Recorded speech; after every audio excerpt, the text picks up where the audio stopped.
හොඳයි සියලු දෙනාටම සුබ උදෑසනක්. හරි අපි අද පටන් ගන්න යන්නේ පිරිවැය පරිමා ලාභ විශ්ලේෂණය නේද? මාතෘකාව ලියාගත්තේ නැහැනේ. ලියාගන්න මාතෘකාව ලියාගන්න පිරිවැය පරිමා ලාභ විශ්ලේෂණය. පිරිවැය පරිමා ලාභ විශ්ලේෂණය.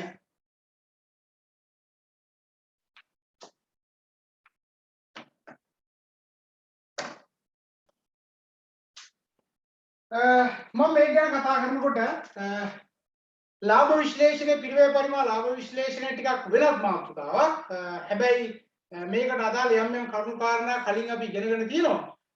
දැන් මේකෙදී ඇත්තටම කතා කරන්නේ ව්‍යාපාර ආයතනයක් ගත්තට පස්සේ මේ ව්‍යාපාර ආයතනයේ උඩින් බලලා තීන්දුව తీරන ගන්නවට වඩා අභ්‍යන්තරයට ගිහිල්ලා කරුණු විශ්ලේෂණය කරලා තීන්දුව తీරන කල් ලබා ගැනීම වඩා වාසිදායක තත්ත්වයක් තියෙනවා කියන එක තමයි අපි මෙතෙන්දී කතා කරන්නේ.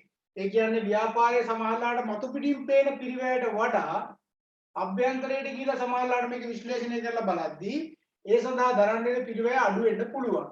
එතකොට භාණ්ඩයක් හෝ සේවාවක් නිෂ්පාදනය කිරීමේදී දැරීමට වන ඍජු වක්‍ර පිරිවැය සහ පොදුකාර්ය පිරිවැය සහ ස්ථාවර පිරිවැය කියන ඒවා කතා කරනකොට ඒවා එකිනෙක පැහැදිලිව විශ්ලේෂණය කරලා ඉවර වෙලා තීන්දුව తీරන ලබා ගැනීම තුළ සංවිධානයේ ලබාගත හැකි වාසිදායක තත්ත්වයන් මොනවාද කියන එක තමයි මේක ඇතුලේ කතා කරන්න බලාපොරොත්තු වෙන්නේ. ඉතින් මේක ගණන් හදන කොටසක් තියෙනවා. ඒතර ගණන් ටිකක් අපිට හදන්න තියෙනවා. ප්‍රස්තාර කීපයක් අපිට හදන්න තියෙනවා.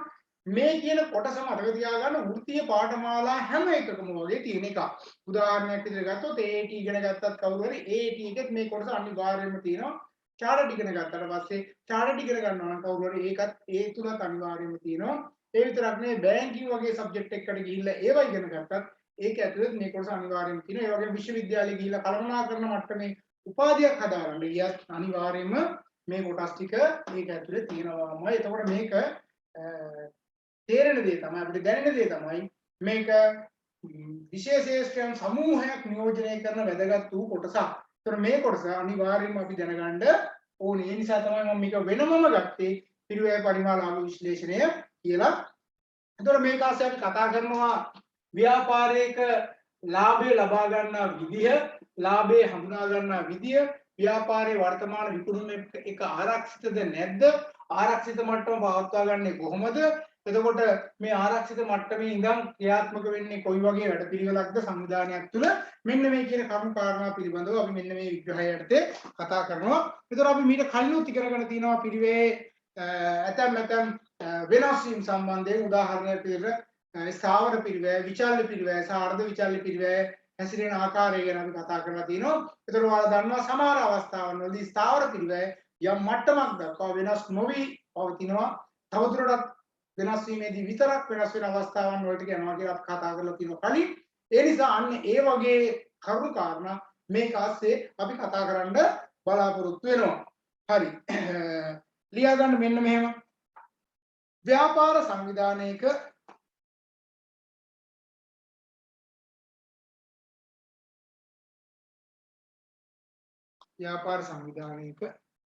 තීරණ ගැනීමේදී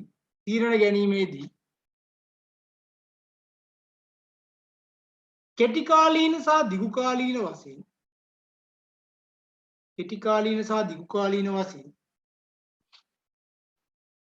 තීරණ ගන්නා අතර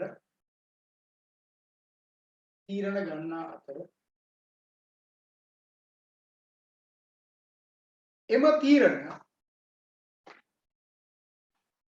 ව්‍යාපාරයේ පැවැත්ම උදෙසා ඍජුවම බලපායි.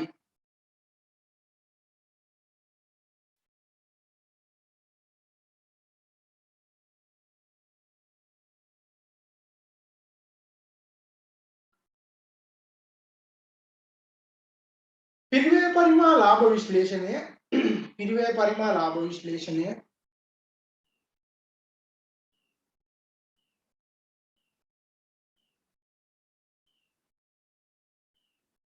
ප්‍රධාන වශයෙන් භාවිතා කරන්නේ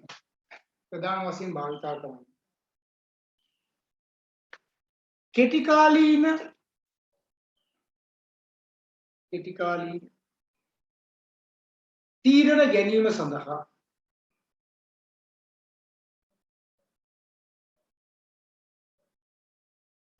සංවිධාන කළමනාකාරීත්වයට අවශ්‍ය කරන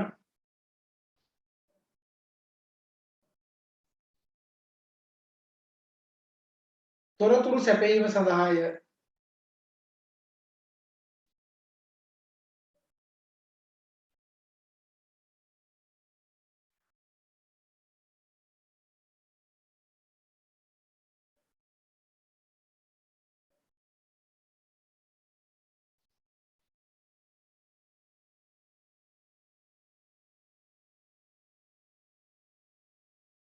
ඒ දෙකින් ලියා ගන්න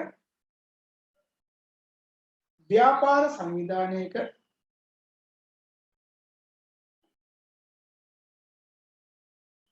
ක්‍රියාකාරී මට්ටම්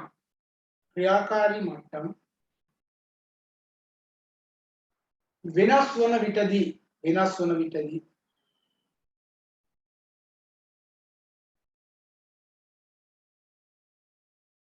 අදාළ පිරිවැය ආයතනයන්ද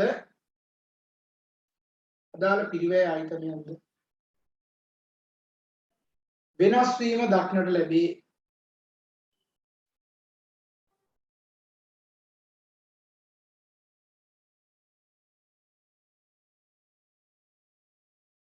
එහිදී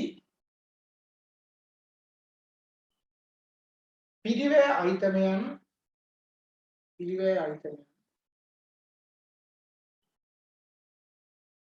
සමානුපාතිකව මෙන්ම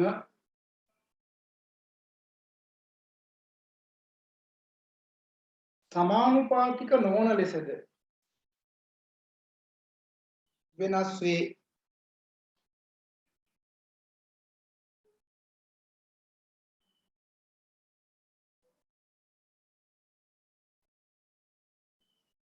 අපට හඳුනාගත හැකි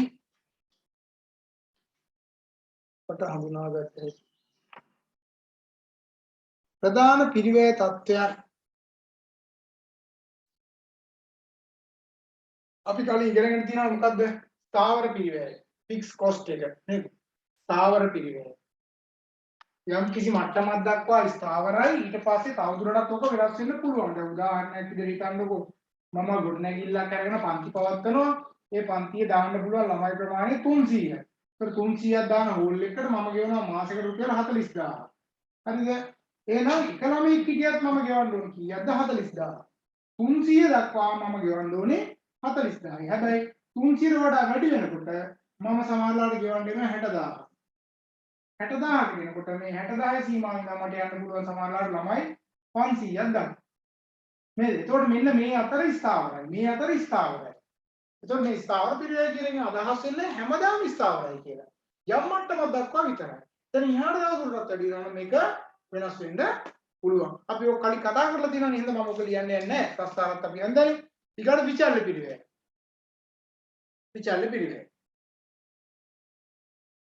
දැන් විචල්්‍ය පිරිවැය කියන එක අපි කතා කරලා තියෙනවා. මතක් කරගන්න විතරයි මම කියන්නේ. ඒතකොට විචල්්‍ය පිරිවැය කියන්නේ නිෂ්පාදන ඒක ප්‍රමාණය වැඩි වෙනවාත් සමගම සමානුපාතිකව වැඩි වන්නා වූ පිරිවැය. සරල උදාහරණයක් කිව්වොත් එහෙම පාන් රාත්තලක් නිෂ්පාදනය කිරීමේදී එක පාන් රාත්තලක් තුල අන්තර්ගත වෙන්න ඕන පිටි ප්‍රමාණය ග්‍රෑම් 450ක් අද වෙනකොට තමයි ඒ නියමිත ප්‍රමාණය ස්ටෑන්ඩඩ් එක.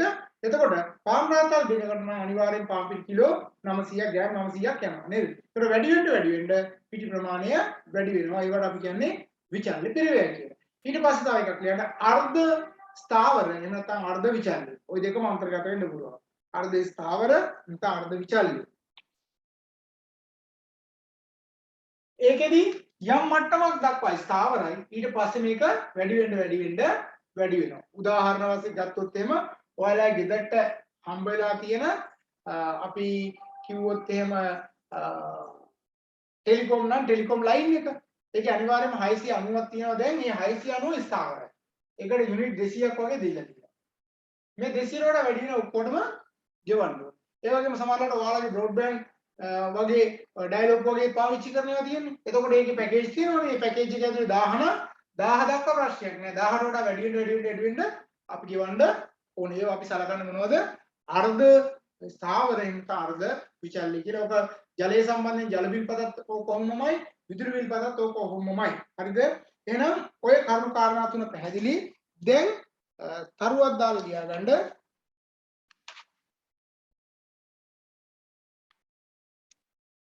මෙහෙම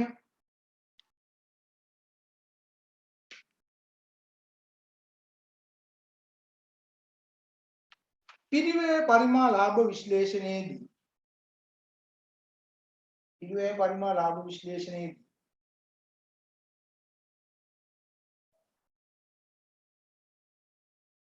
විචල්්‍ය පිරිවේ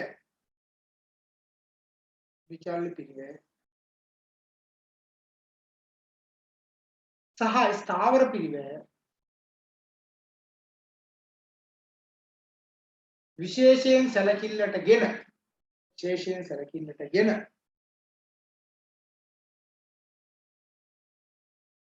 කළමනාකාරීත්වයේ තීරණය ගනු ලබයි.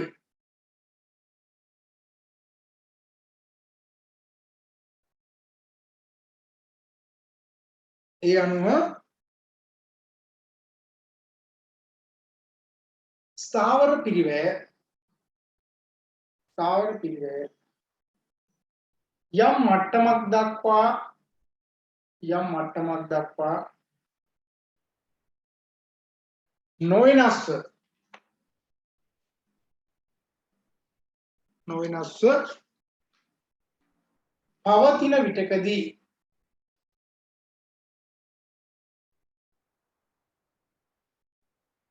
නොවෙනස්ව පවතින විටකදී එවැනි සීමාවක් තුල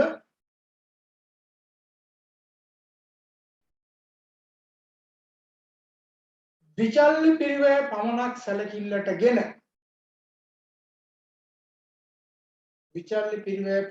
සැලකිල්ලටගෙන තීරණ ගැනීම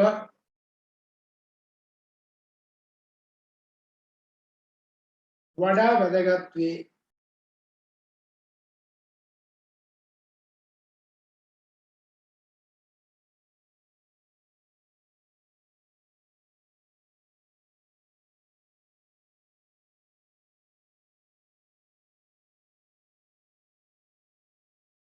හරි උදාහරණයක් කියන්න.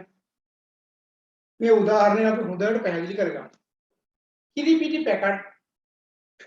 පැකට්ටු කියලා තමයි කිරිපිටි පැකට්ටු 10000ක් නිෂ්පාදනය කිරීම සඳහා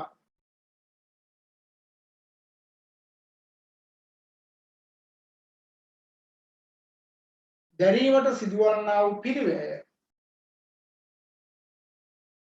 පහත වේ.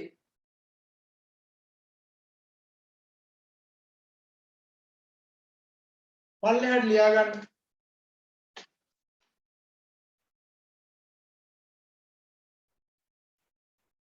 කිරි සඳහා 80000යි.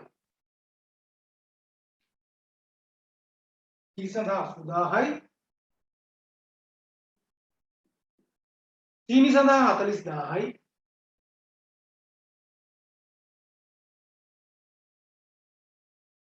වෙනත් ද්‍රව්‍ය සඳහා 30000යි.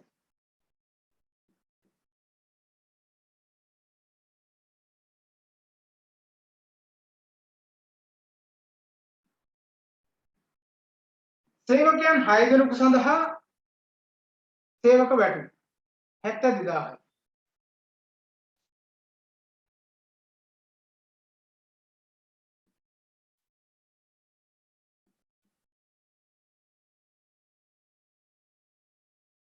වෙනත් ස්ථාවර පොදුකාර්ය වියදම් 18000යි.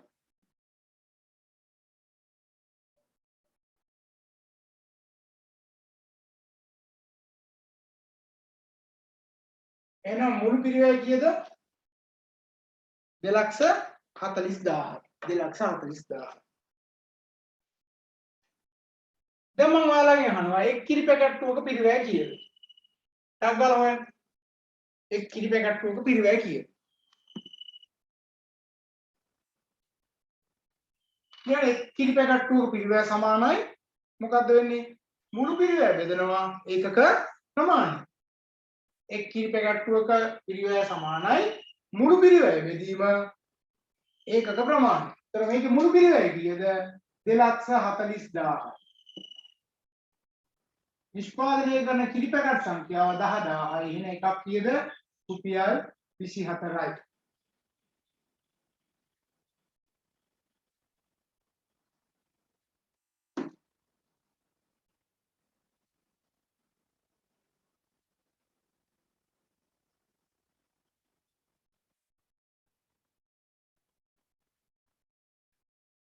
හරිද? පැහැදිලි නේද? හරි. යටින් ලියන්න මෙහෙම පිරිවැයට 125ක පිරිවැයට 125ක ලාභාන්තිකයක් එකතු කර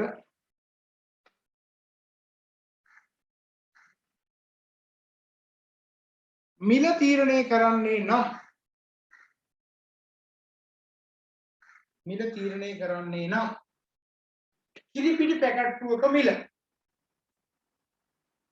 කිරිපිටි පැකට්ටුවක මිල කොහොමද හොයන්නේ? පිරිවැය කීයද? 24යි.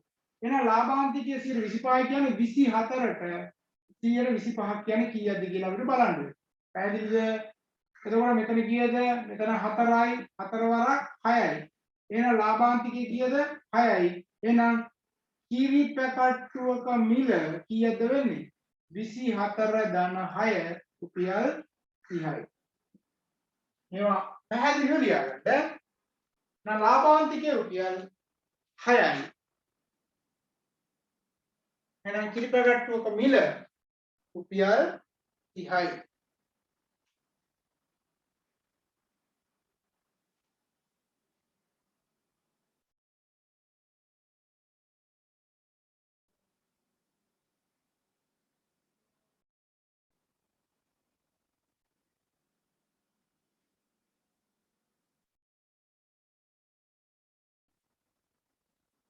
හරිද? පැහැදිලි. දැන් මේකේ සේවකයෝ කියලා හිතන්න. මේ සේවකයන්ට මාසිකව ගෙවන වැටුප තුල අපි කිව්වොත් එහෙම සේවකයන්ට තව ඒකක 7000ක් හරි 8000ක් හරි 9000ක් හරි නිෂ්පාදනය කරන්න පුළුවන්. ස්ථාවර පිරිවැයක් වෙනස් වෙන්නේ නැත්තම්. හරි. එහෙම කියලා අපිට දෙන්න පුළුවන්. යටින් ලියා ගන්න මෙහෙම සේවකයන්ගේ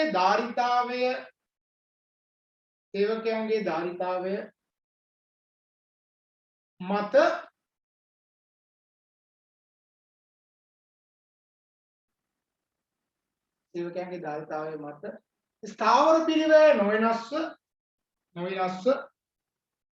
මෙම ආයතනයේට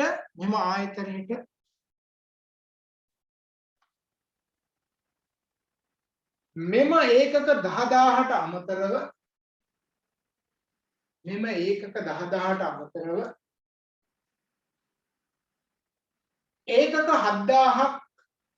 ඒකක 7000ක්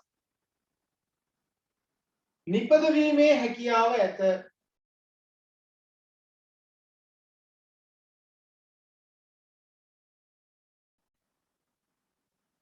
එහෙත්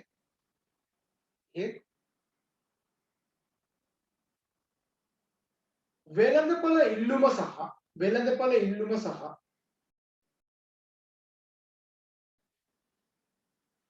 බෙදා හැරීමේ ගැටලු මත එය සිදු නොකරයි.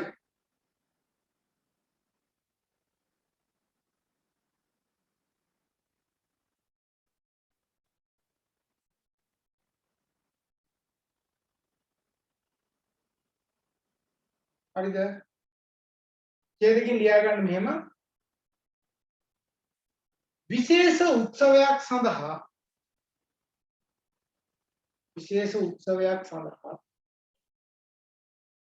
කිරිපිටි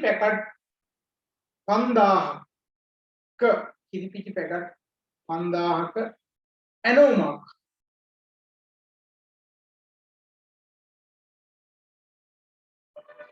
මෙම ආයතනයට ලැබී ඇති අතර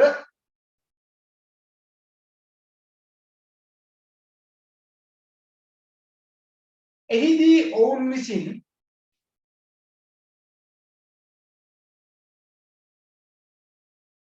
එක් කිරි පැකට්ටුවක් සඳහා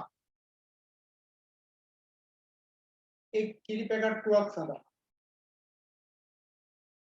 ලබා දිය හැකි මිල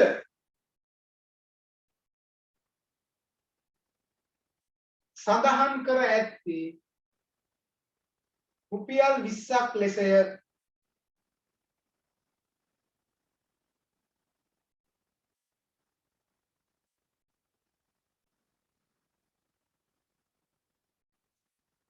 ඔබ විසින් මෙම ඇනවුම බාරගන්නේද නැද්ද යන්න පැහැදිලි කරන්න.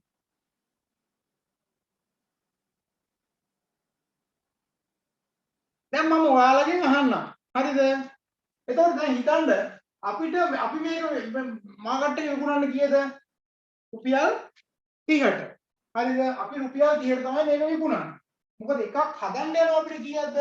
රුපියල් 24ක් යනවා. ඒතකොට අපි මේක විකුණන්නේ රුපියල් 30ට. දැන් හැබැයි අපිට කියනවා මේ 10000ට අමතරව 7000ක් හදන්න පුළුවන්ලු අපිට තවත් 7000ක් හදන්න පුළුවන්ලු සේවකයන්ට පඩි ගෙවන්න ඕනේ නැල්ලු සාවර පිරිවැය වෙනස් වෙන්නේ නැල්ලු. ඒ කියන්නේ මේ 72000යි 18000යි වෙනස් වෙන්නේ නැහැ කියලානේ මේ කියන්නේ. ඒ දෙක වෙනස් වෙන්නේ නැල්ලු 7000ක් යනකම්. හැබැයි අනිත්‍යම වෙනස් වෙනවා. දැන් අපිට මේක 7000ක් හදන්න පුළුවන්කම තිබ්බට අපි මේක හදන්නේ නැත්තේ වෙළඳපොලේ ඉල්ලුම සහ බෙදා හැරීමේ ගැටලු තියෙන නිසා අපි මේක හදන්නේ නැහැ. දැන් අපෙන් අහනවා විශේෂ උත්සවයක් සඳහා අපෙන් ඒකක 5000ක් ඉල්ලලා තියෙනවා. හැබැයි එයාලා මිල කියන්නේ රුපියල් 20යි. දැන් ඔයාලට තේරෙනවා හදන්න කීයක් යනවද අපිට එකක් හදන්න? 24ක් යනවා. දැන් එයාලා අපිට දෙන්නේ කීයද? රුපියල් 20යි. මම දැන් ඔයාලෙන් අහන්නේ මේ ඕර්ඩර් එක බාර ගන්නවද නැද්ද? දැන් මට කියන්නකෝ 153 මොකද කියන්නේ? බාර ගන්නවද නැද්ද?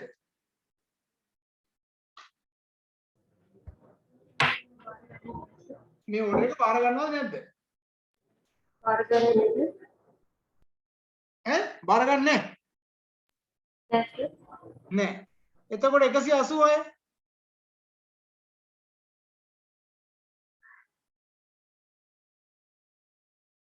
186 මොකද කියන්නේ? බාර ගන්නේ නැහැ සර්. බාර ගන්න 105 බාර ගන්නවා. බාර ගන්නවා. ඔව්. හරි. එයා බාර ගන්නවා කියන එයා හේතුව මම අහන්නේ වෙලා යන නිසා. 130 බාර ගන්නේ නැහැ සර්. බාර ගන්නේ නැහැ. හරි. දැන් මම ওই විදිහට ආගෙන ගියොත් 180 ඉන්න 120 ඉන්න ওই විදිහට ඔක්කොම කියයි උත්තර කියයිනේ. හැබැයි 105 කිව්වම ඒක බාර ගන්නවා කියලා. මම එයාගේ සවිස්තරාත්මක විස්තර අහන්න යන්නේ. හැබැයි එයා කියපු කතාව ඇත්තද කියලා තමයි බලමු. නේද? හේතුව තමයි දැන් රුපියල් 24ක් යනවා. එතකොට අපි මේක මාකට් එකේ රුපියල් 30 විකුණන්නේ. අපිට මේ ඇනෝම බාර ගන්න වෙලා තියෙන රුපියල් 20 ගානේ. එතකොට මම ඇහුවේ මේක බාර ගන්නවද නැද්ද කියලා. මතක තියාගන්න මෙන්න මේක දැන් සැලකිල්ලට ගන්න නෑ අපි. ඇයි මේ ඕඩර් එකේදී මේ ටික සැලකිල්ලට ගන්න නැතුව ඉන්න ඕනේ. හේතුව මේක වෙනස් වෙන්නේ නැහැනේ. මේ අලුතෙන් ඒකක 5000ක් හැදුවා කියලා මේක වෙනස් වෙන්නේ නැහැ. එතකොට වෙනස් වෙන්නේ මොනවද? මෙන්න මේ 80000 වෙනස් වෙනවා. නේද? එතකොට මේ 40000 වෙනස් වෙනවා. මෙන්න මේ 30000 වෙනස් වෙනවා. එතකොට මේ ටික විතරක් සැලකිල්ලට ගත්තා නම් මේ සඳහා අපිට ගණන් වෙන පිරිවැය කීයද? මේ 15යි. එතකොට 1,50,000 බෙදුවා නම් 10000යි. මේ ටික ගත්තොත් එහෙම යන්නේ අපිට රුපියල් කීයද? 15යි. එහෙනම් තාවර පිරිවැය වෙනස් වෙන්නේ නැති අවස්ථාවක මේ ඒකකයක් නිපද වීම සඳහා අපිට යන්නේ රුපියල් කීයද? 15යි. දැන් අපිට කීයක් හම්බ වෙනවද? රුපියල් 20ක් හම්බ වෙනවා. එහෙනම් මේ ඕඩර් එක ඇත්තටම බාර ගන්න එක අපිට පාඩු නෑ. ඒතර මේක බාරගත්තොත් අපිට කීයක ලාභයක් තියෙනවද? 5 ගානේ 5000ට රුපියල් 25000ක ලාභයක් තියෙනවා. මෙන්න මේක තමයි පිරිවැය පරිමාණ ලාභ විශ්ලේෂණයේදී අපි කතා කරන්න හේතුව තමයි අපි මතු පිටින් බලනකොට වඩා අභ්‍යන්තරයට ගිහිල්ලා බලනකොට තාවර පිරිවැය අපි ගාව තියෙනවා නේද?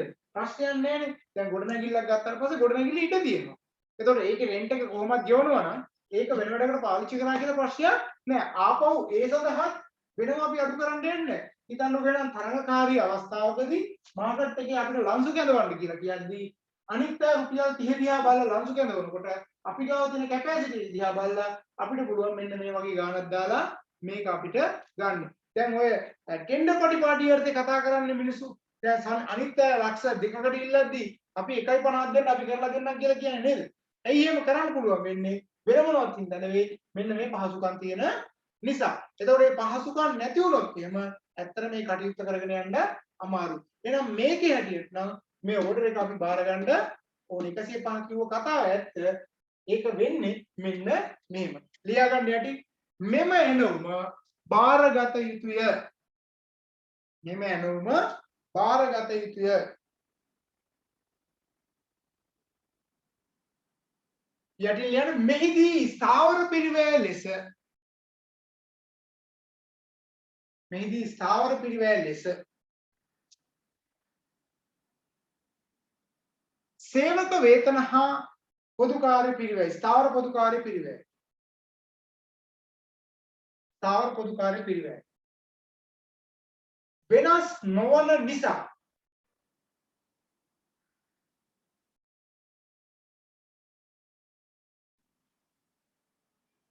මෙම ඇනවුමේදී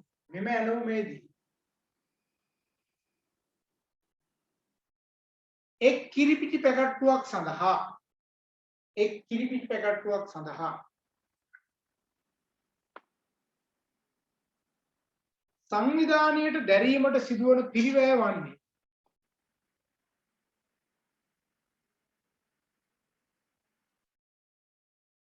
මේක එකතු කරලා පෙන්වන්න පැහැදිලිව 80000යි 40000යි 30000යි එකතු කරලා 15000 150000යි පල්ලෙහාට යන 150000 බෙදීම 10000 උත්තරේ 15ක් කියලා ගන්න.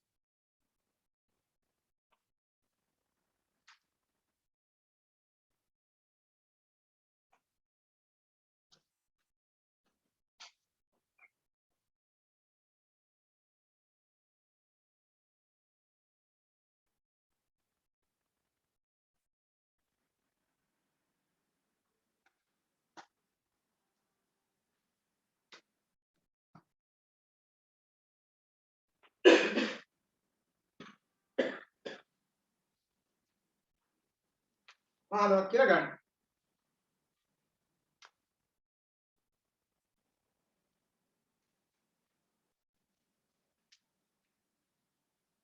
හරි.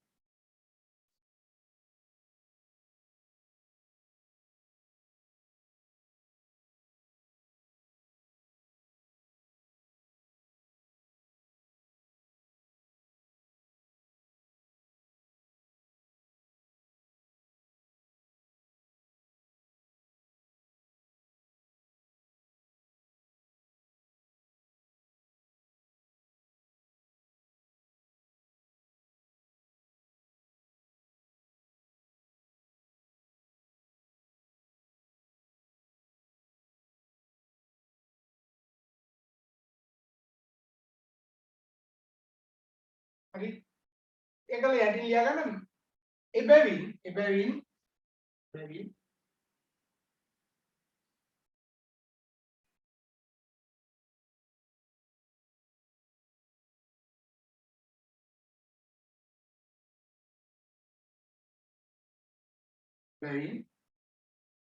සංවිධානයට අතිරේකව දැරීමට සිදුවන්නේ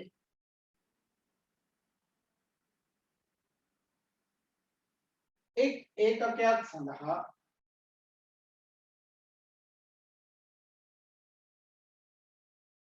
රුපියල් 15ක් වන බැවින්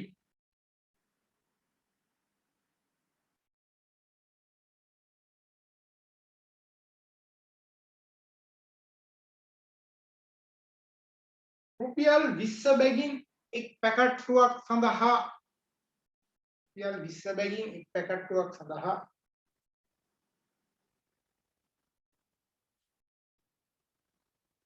ඇනවුම බාර ගැනීම සංවිධානයට වාසිදායක වේ.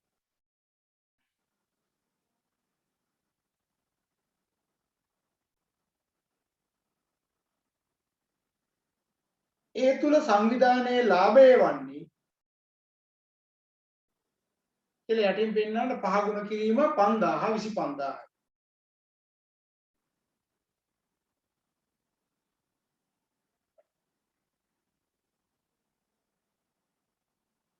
ඒක 25000 එන විදිය වුණා තව විදියකට අපිට පෙන්වන්න පුළුවන් මොකද්ද? විකුණුම් ආදායම. හරිද? විකුණුම් ආදායම ඒකත් පෙන්වන්න 20 ගානේ 5000ට කීයද? ලක්ෂයයි. නේ?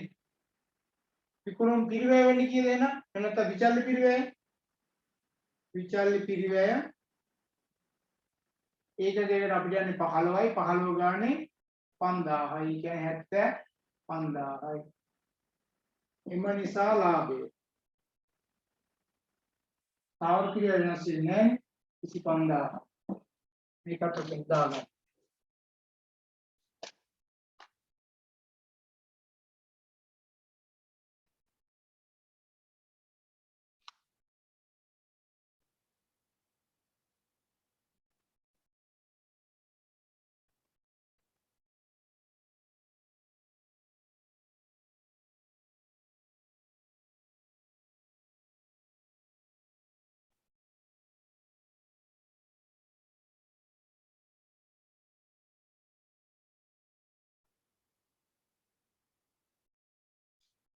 හරි නේද? ආපහු චුට්ටක් බලා ගන්නකො.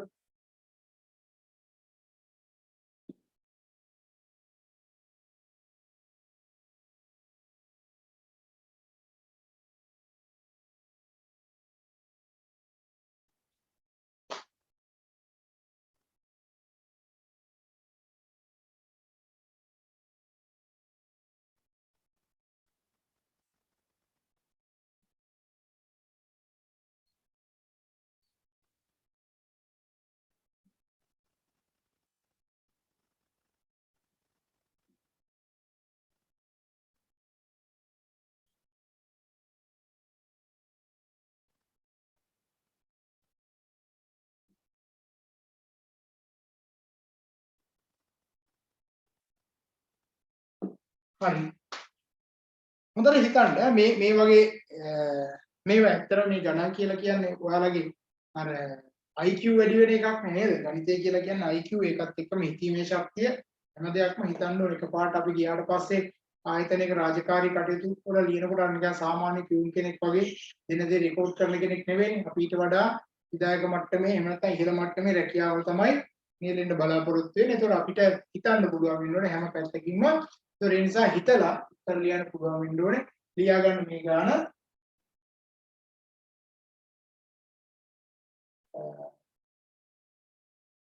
මම ඒකත් දෙන්නම් මෙහෙම බිස්කට් පැකට් 1000ක් නිපදවීමට අදාළ පිරිවැය තත්ත්වයන් පහත වේ.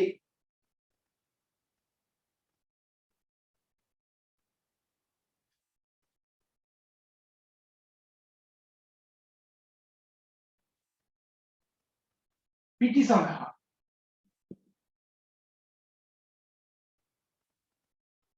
අපි හිතමු 40000යි.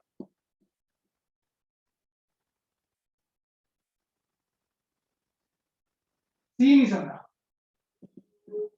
30000යි.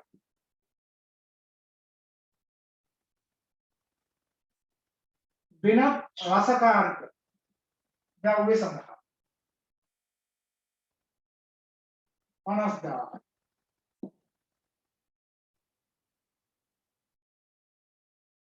සේවක වේතන ඇතුළු ස්ථාවර පිළිවෙල 60000යි. සේවක වේතන ඇතුළු ස්ථාවර පිළිවෙල 60000යි.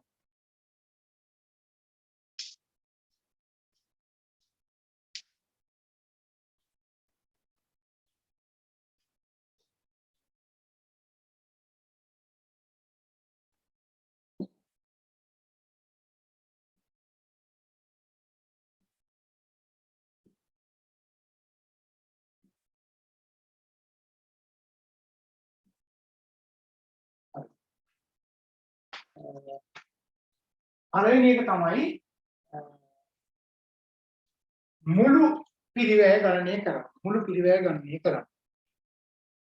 දෙක ඒකකයක පිරිවැය ගණනය කරන්න.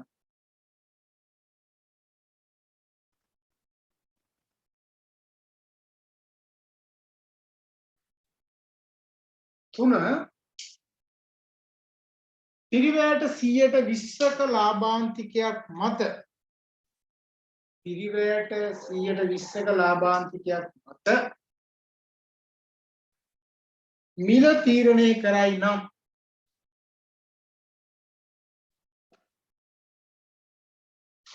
භාණ්ඩයේ මිල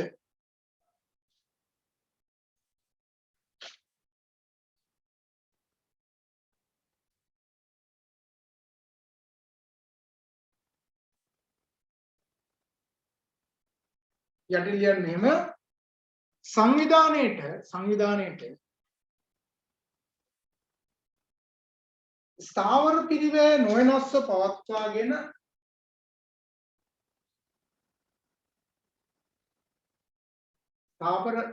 නොවෙනස්ව පවත්වාගෙන තවත් ඒකක 600ක්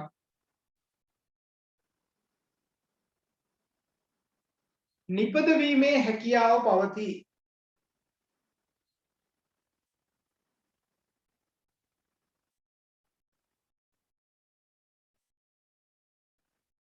ඒකක 600ට වඩා වැඩි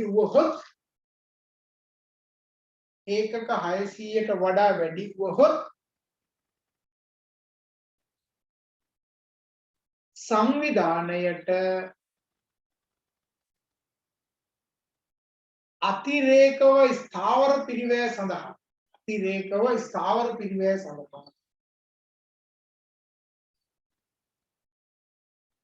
තවත් රුපියල් 20000ක් දැරීමට සිදුවේ.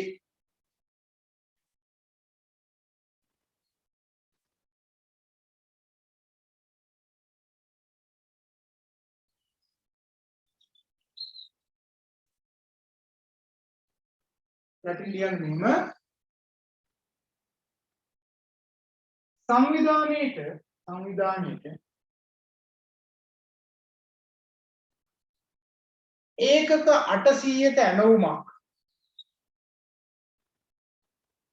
ඒකක 800ක ඇණවුමක් රුපියල් 150ක මිල යටතේ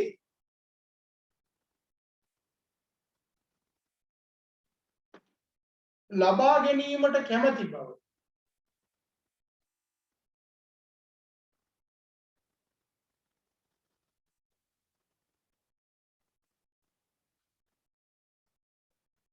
JK ආයතනය විසින් දැනුම් දී ඇත.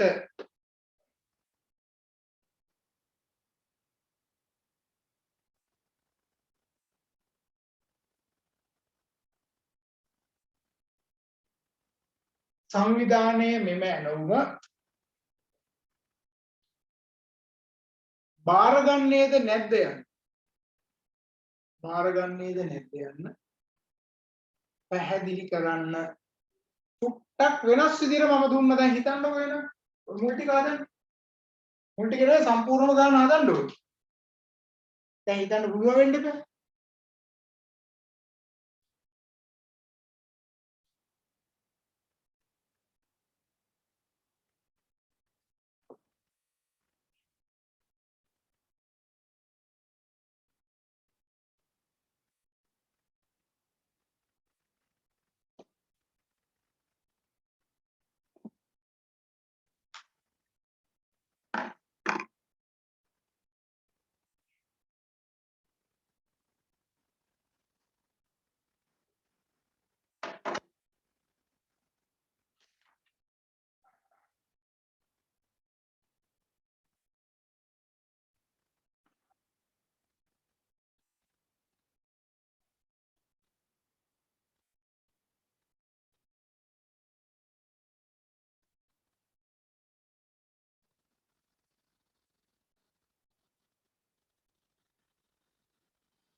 පටන් ගන්න.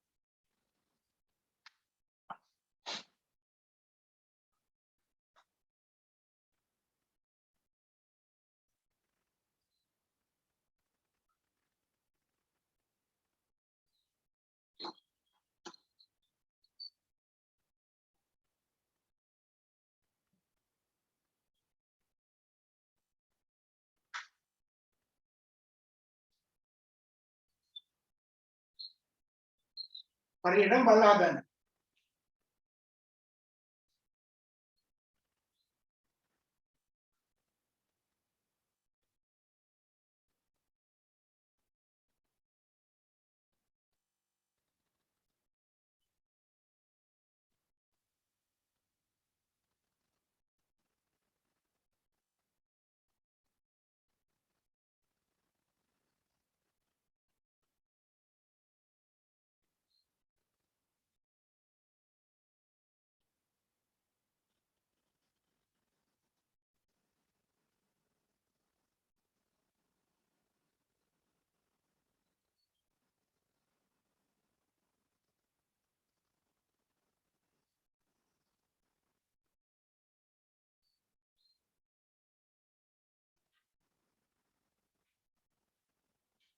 හරියට උත්තර ටික ගන්න ඈ.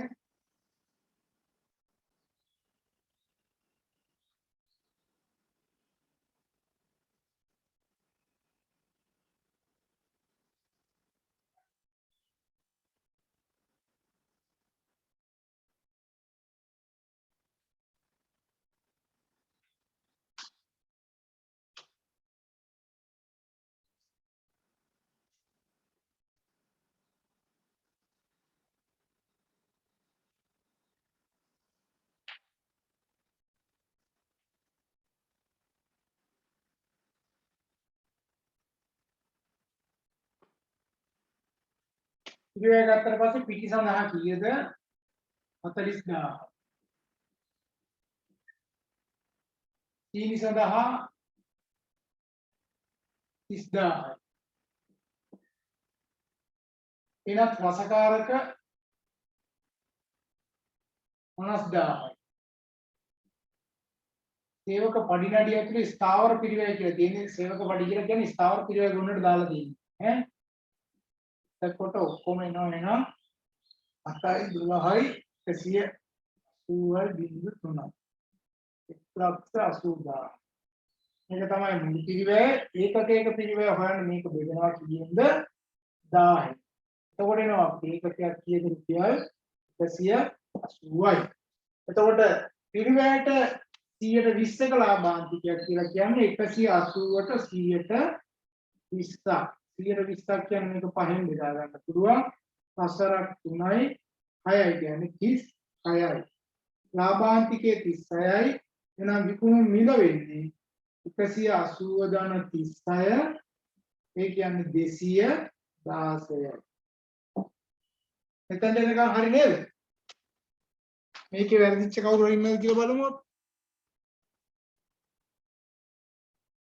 හරි.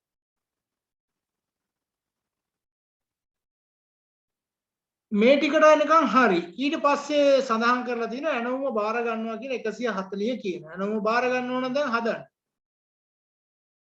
බාර ගන්න නැත්නම් හදන්න ඕනේ නෑනේ නේද? බාර ගන්නවා නම් හදන්න. ඒ නිසා අනිත් අය බාර ගන්න නැහැ කියලා නිකන් ඉන්නවද? දැන් බලන්න ඉස්සෙල්ලා එකම නේ. ඉස්සෙල්ලා එකම දුන්නා එක ගාණක් වෙන්නේ නෑනේ.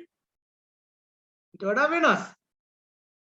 ඔය ඇනවුම බාර ගැනීම සංවිධානයේ ලාභද අලාභද කියලා ඇත්තටම හොයලා බලන්න. චුට්ටක් හිතන්න තියෙනවා. මොකද මම එකපාරට මේ ගාන හැදුවොත් මේක මම හැදුවා වෙනවනේ. ඒතර ඔයා ගත්ත දෙයක් නැති වෙනවා.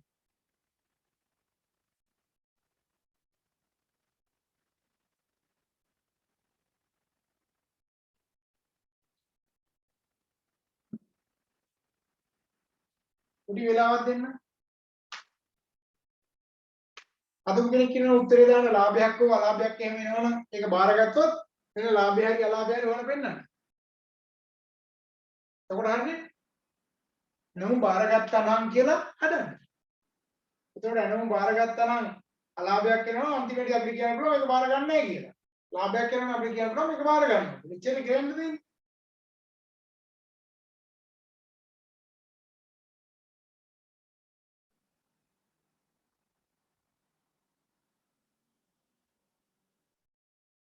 හරි. අපි බලමුකෝ. දැන් ඉස්සල්ලාම ඔයාලා ඔය තනින් තන පැහැදිලි කරගත්තා කමක් නෑ. දැන් මේකේ ඒකක 600ක් යනකම් මෙන්න මේ ටික කොහොමත් වෙනස් වෙනවා. මෙන්න මේක වෙනස් වෙන්නේ නැලු 600ක් යනකම්. හරිද? හැබැයි 600ට වඩා වැඩි වුණොත් මේක වෙනස් වෙනවලු. තව කීයක්ද? රුපියල් 20000ක් මේකට ඇඩ් වෙනවාලු. එතකොට දැන් ඔය කියන ඕඩර් එක තියෙන්නේ 200 600ක් නෙවෙයි 800ක්. එහෙනම් අනිවාර්යයෙන්ම මේ ඕඩර් එකට යනවනම් මේක කීයක් වෙනවද අනිවාර්යෙන් ස්ථාර පිළිවෙල 80000ක් වෙනව නේද? අනිවාර්යයෙන්ම 80000ක් වෙන්න බෑ. මොකද 800 නේ තියෙන්නේ. එතකොට එහෙනම් කෙනෙකුට හදන්න පුළුවන් මේක දෙවිදිහකට හදන්න පුළුවන්. කෙලින්ම එකවරම හදන්න පුළුවන්. ඔයාලට මේකට කීයක් දාලාද? මේකට 80000ක් දාලා සම්පූර්ණ පිරිවැය අරගෙන කාට හරි ඕන නම් හදන්න පුළුවන් මෙහෙම. දැන් සරලව මම කිව්වොත් එහෙම මේ බලා ගන්නකො 40000යි 30000යි 50000යි හරි. දැන් මෙතන 80000ක් වුණොත් එහෙමනේ වෙන්නේ. එතකොට මේ කියන ඔක්කොම කීයද 1යි 20යි 2යි. එතකොට දෙක කියලා හිතාගෙන මේක බෙදලා ගත්තොත් නම් හැබැයි වෙන උත්තරයක් එන්නේ. එහෙම කවුරු හරි හිතුවා නම් එහෙම මෙතන ඉන්නේ කීයක්ද? රුපියල් 200ක්. හැබැයි 1000න් නෙවෙයි දැන් බෙදන්න ඕනේ කීයෙන්ද? 1600න් බෙදන්න පුළුවන්. නමුත් ඒකේ සමහර වෙලාවට ඒක වෙනස් වෙන්න පුළුවන්. දැන් මේකෙන් බෙදලා ගත්තොත් එහෙම ඉන්නේ කීයක්ද? එක එකකයක් සඳහා දරන්න වෙන පිරිවැය ලක්ෂ 2 බෙදීම 1600 කියන්නේ 125යි. හරිද? 125යි. එතකොට මේ අනුම ඔය බාර ගන්න කීයද? 150ට. එහෙනම් බාර ගන්න පුළුවන්ද නේද? පුළුවන්. කීයක්ද? 25ක් තියෙනවා. ඒකක අපි නිෂ්පාදනය කරනවා 800ක්. එතකොට 800ක් කියලා කියන්නේ රුපියල් මෙතන 1800 ඉන්නේ නේ. එතකොට 20000 ඉදින 1800 11.9 ඉන්නේ. ඊගාවට 800 ඉදින 31 ගානක් තියෙනවා. මේක මේ පැත්තෙන් ගිහිල්ලා කාට හරි හදන්න පුළුවන්. හරිද? මේකේ පිළිවෙල අරගෙන. හැබැයි ඊට වැඩිය මෙන්න මේ පිළිවෙල පරිමාණ විශ්ලේෂණය හිතන්න තියෙන්නේ මෙන්න මේ පැත්ත. මේ තව පැත්තක් වාට පෙන්නන්න. මේක ගන්නවද නැද්ද කියලා තීරණය ගන්න පුළුවන් එක විදියක් ඕක.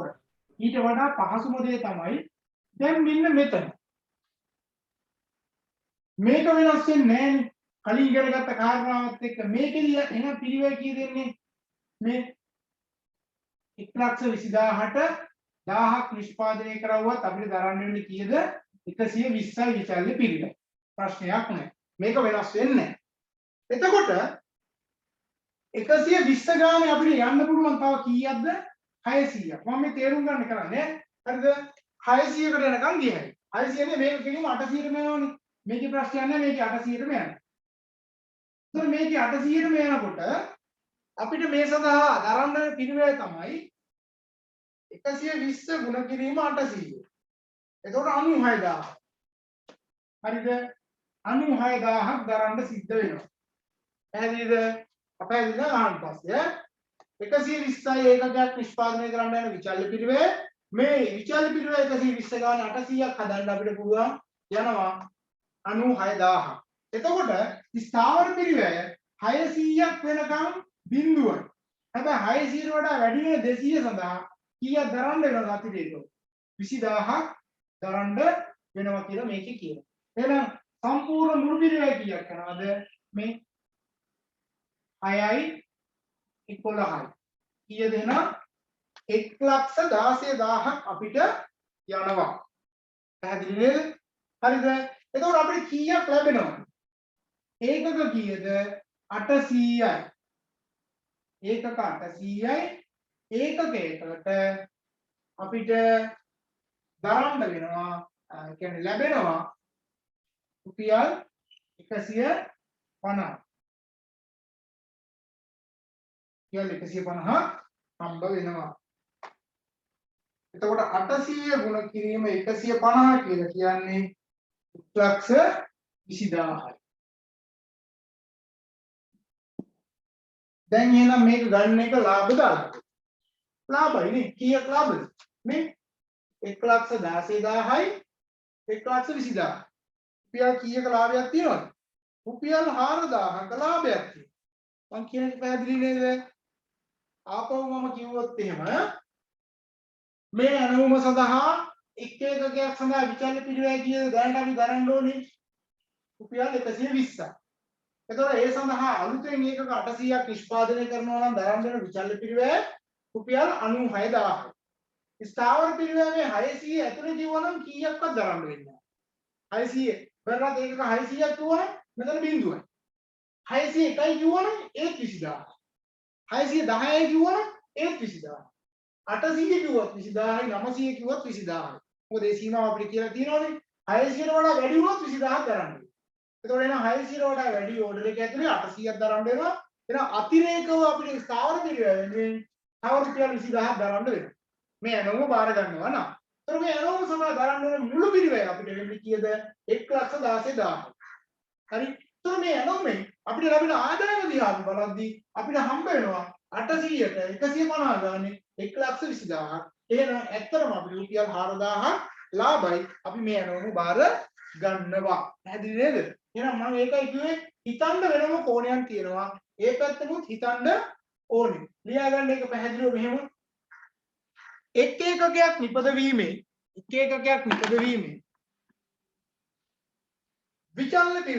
විචල්්‍ය පිරිවැය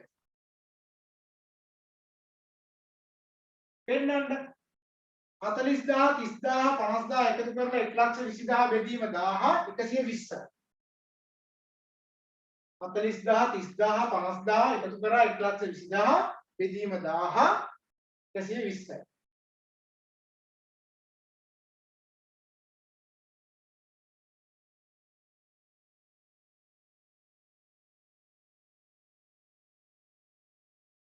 ඔයාලට තේරෙන්න ඕනේ ඉතින් මම මේ ලියන්න ඕනේ. යටින් ලියන්න මේ නිසා ඇනවුම සඳහා දැරීමට සිදුවන විචල්්‍ය පිරිවැය. මේ නිසා ඇනවුම සඳහා දැරීමට සිදුවන විචල්්‍ය පිරිවැය.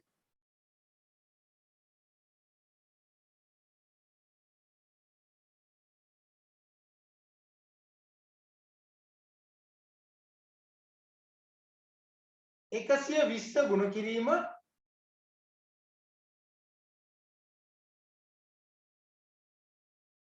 800.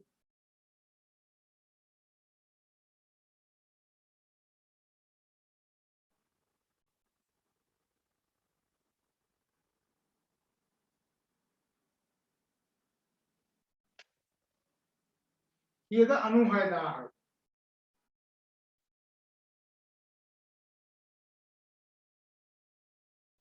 යටින් ලියන්න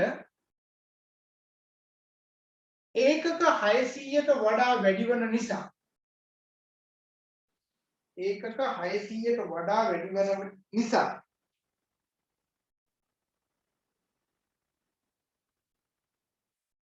සංවිධානයට දැරීමට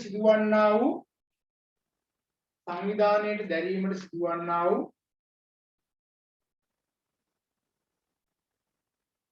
ස්ථාවර පිරිවැය රුපියල් 20,000ක් වේ.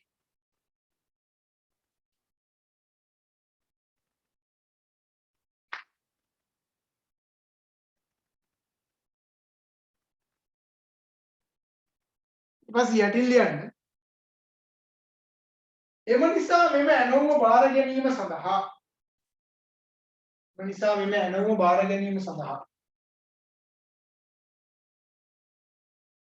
සංවිධානයට දැරීමට සිදුවන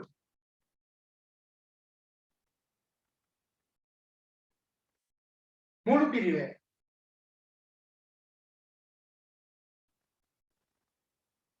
දැන් පැහැදිලිව යටින් ලියලා පෙන්නන්න. විචල්්‍ය පිරිවැය සමානයි 90,000යි ස්ථාවර පිරිවැය සමානයි 20,000යි එකතු කරලා මුළු පිරිවැය 1,16,000.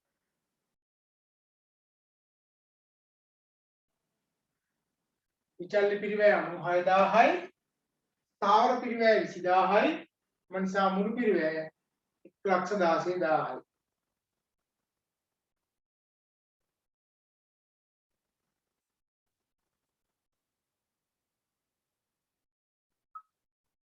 ඊට පස්සේ යටින් ලියන්න ඇනවුම තුලින් සංවිධානයට ලැබෙන්නා වූ විකුණුම් ආදායම.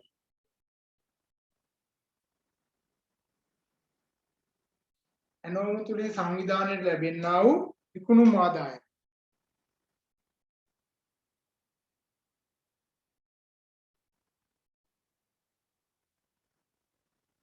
අටසිය ගුණ කිරීම 150 සමානයි 1,20,000යි.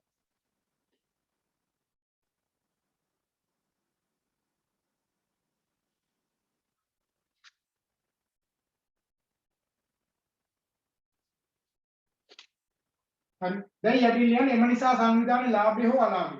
අපි දන්නේ ලාභද අලාභද කියලා.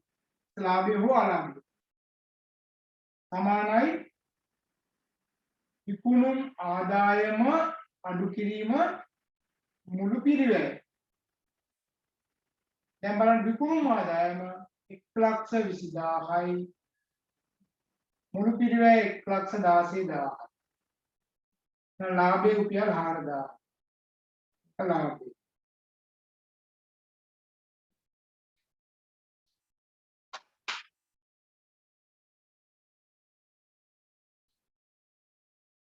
දැන් තමයි ඔයා යටින් ලියන්නේ ලාභය රුපියල් 4,000ක් ඇති බැවින් මෙම ඇනවුම බාරගත යුතුය. එහෙම නැතු නිකන් උඩින් මේක බාර ගන්නව නැහැ කියලා නිකන් ඉක්වට බෑ.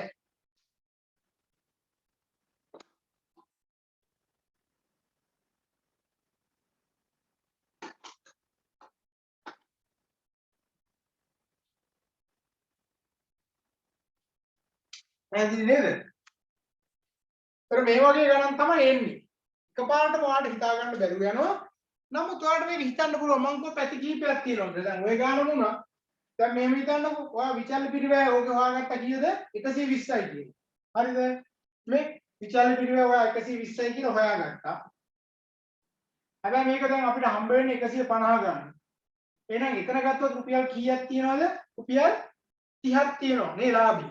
නිකන් ගත්තනවා 120 150 අතර 30යිනේ. මේක ගුණ කරා 800.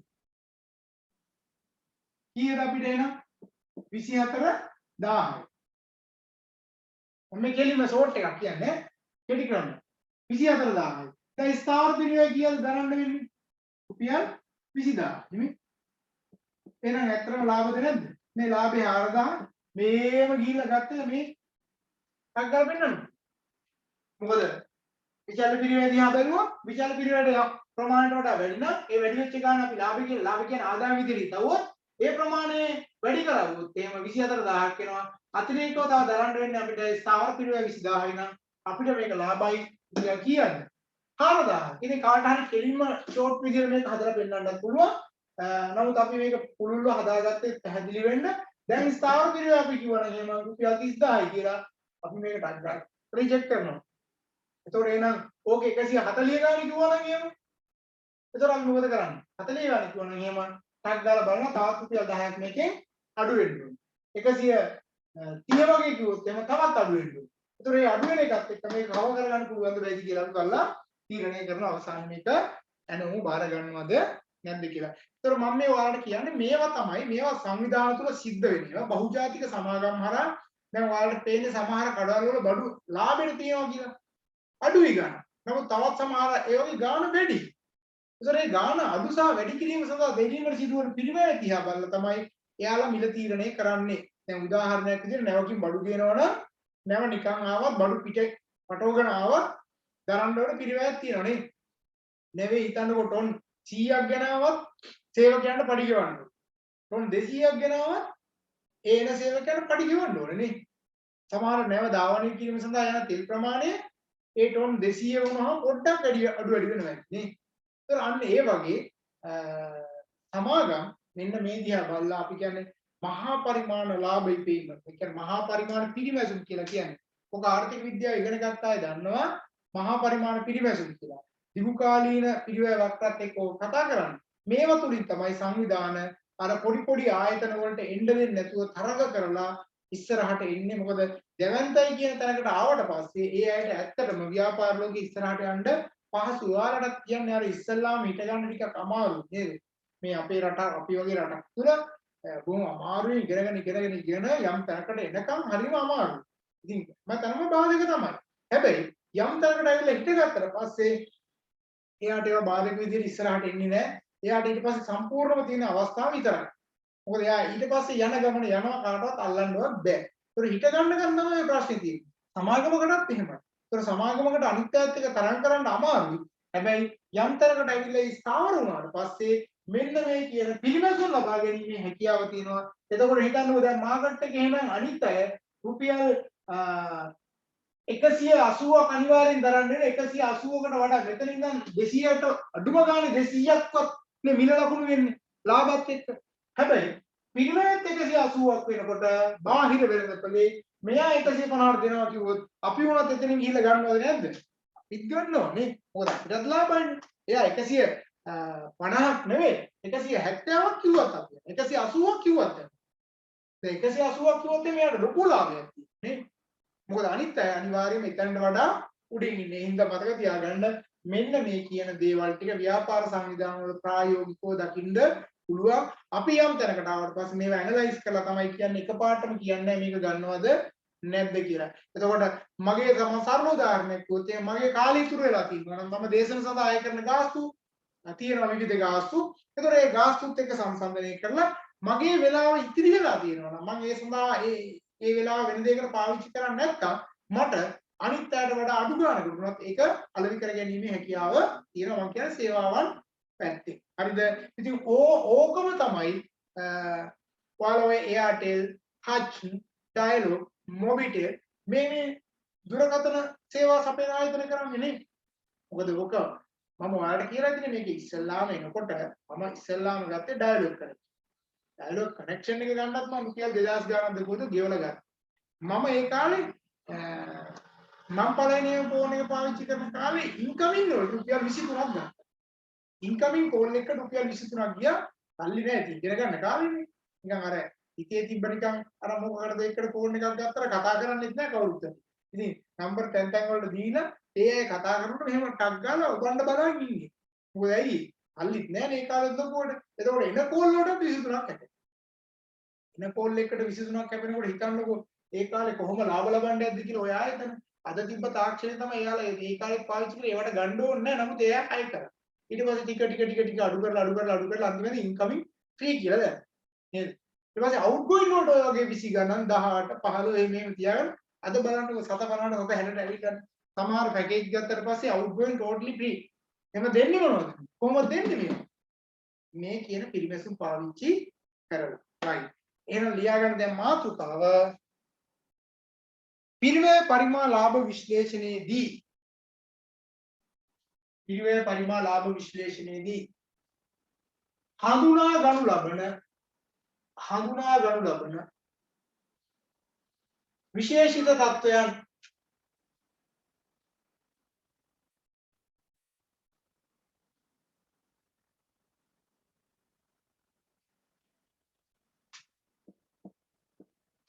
හඳුනා ගනු ලබන විශේෂිත තත්වයන්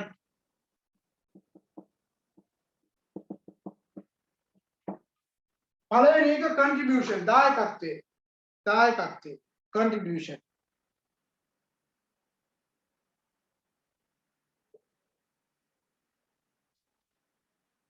ඕකටම අපි කියනවා ඒකක දායකයෙක් කියලාත් කියනවා.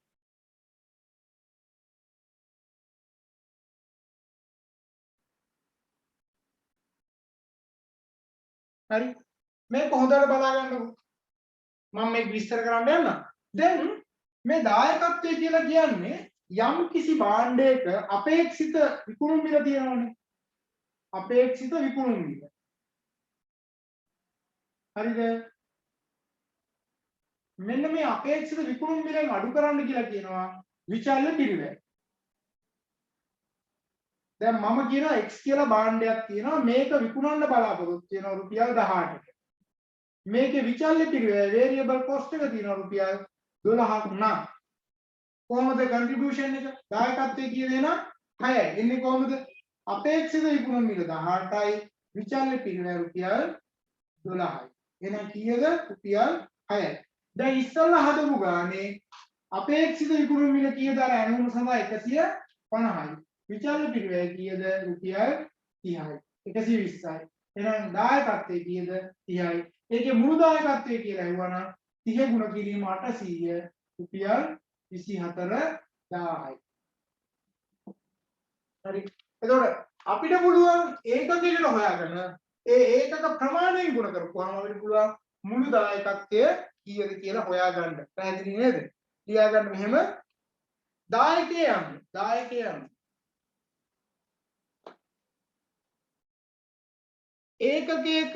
ඒකකයක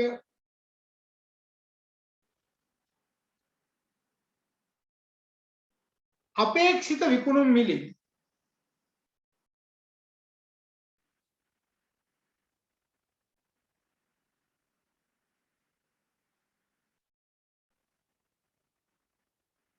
අපේක්ෂිත විකුණුම් මිලෙන් විචල්්‍ය පිරිවැය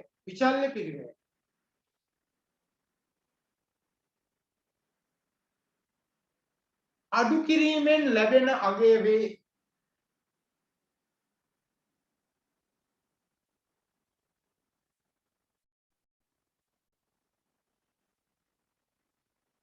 මෙය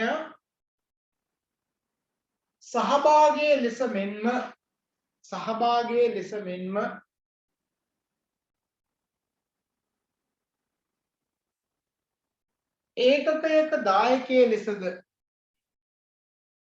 ඒකකයක දායකයේ ලෙසද හඳුනා ගනී.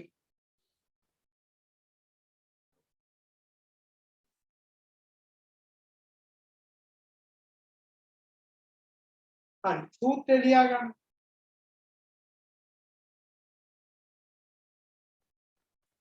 ඒකකයක දායකය සමානයි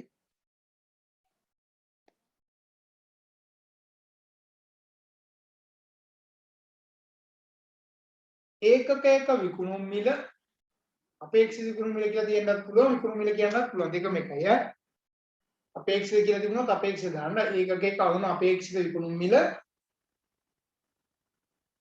අඩු කිරීම ඒකකයක විචල්්‍ය පිරිවැය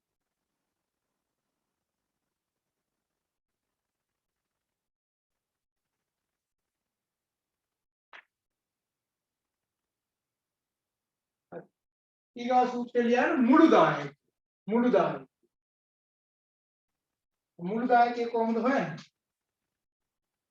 මුළු දායකය සමානයි ඒකකයක දායකය ගුණ කිරීම ඒකක ප්‍රමාණය හරිනේ එක ඒකකයක බැලුවා ඒකක ප්‍රමාණය ගුණ කරා එතකොට එනවා මුළු දායකය කීයද තවත් විදියක් තියෙන මුළු දායකය ගන්න. එකක් කියන්නේ මුළු දායකය සමානයි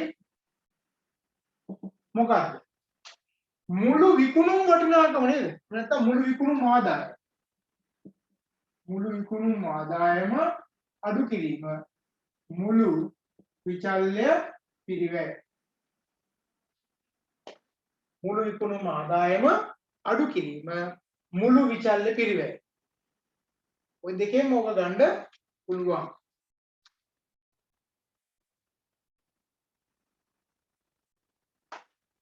හරි.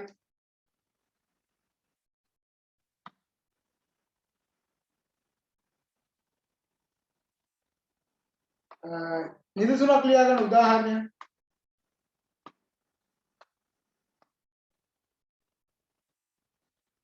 XY සමාගම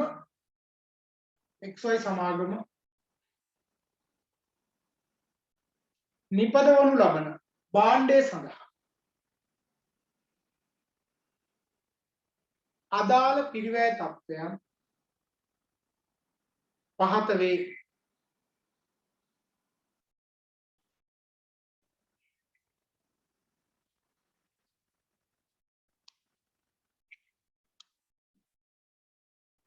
ඍජු ද්‍රව්‍ය පිරිවැය රුපියල් 4යි. ඍජු ශ්‍රම පිරිවැය රුපියල් 3යි.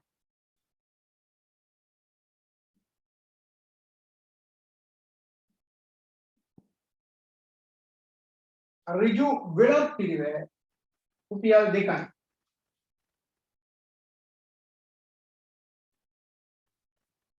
පොදු කාර්ය ස්ථාවර පිරිවෙල රුපියල් 2යි.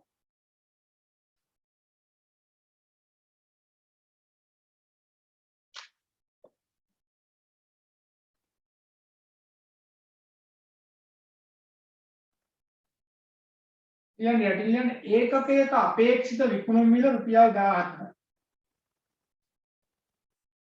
ඒකකයක අපේක්ෂිත විකුණුම් මිල රුපියල් 14යි.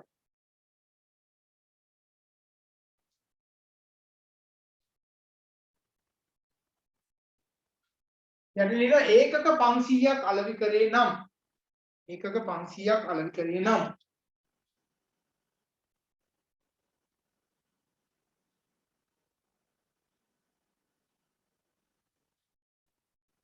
පළවෙනි එක ඒකකයක දායකය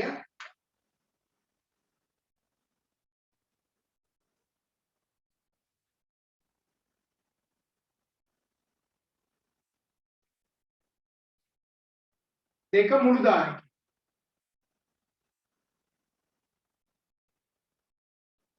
හොයන්න බං.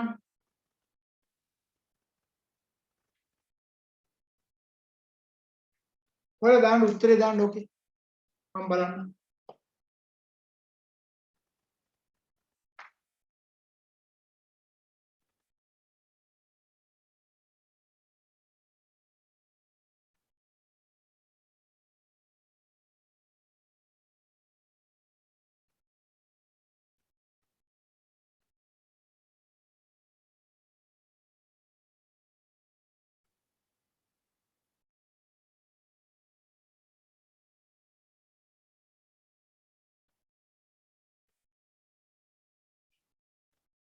කීයක් දෙන්නේ කියලා දාන්න බොක්ස් එකට දාන්න මම බලන්න ටෙක්ස්ට් බොක්ස් එකේ උත්තරේ.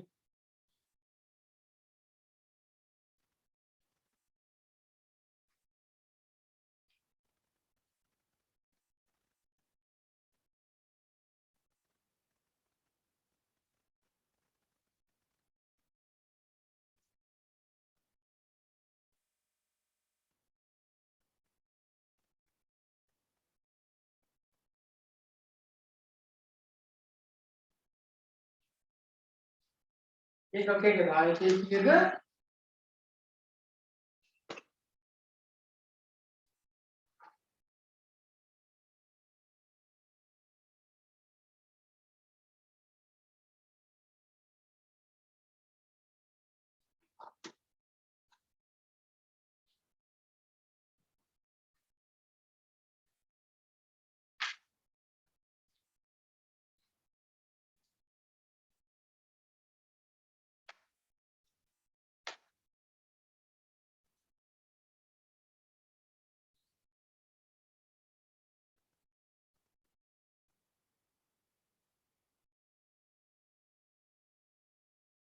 ඉස්සෙකයි 500 මොකද්ද? එක ඒකකයක් කීයද?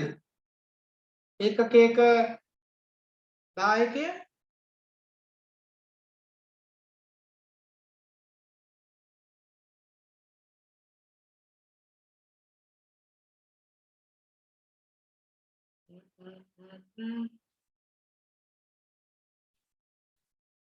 ඔව් බලන්නකො මේකේ විචල්්‍ය පිරිවෙල මොනවද තියෙන්නේ කියලා.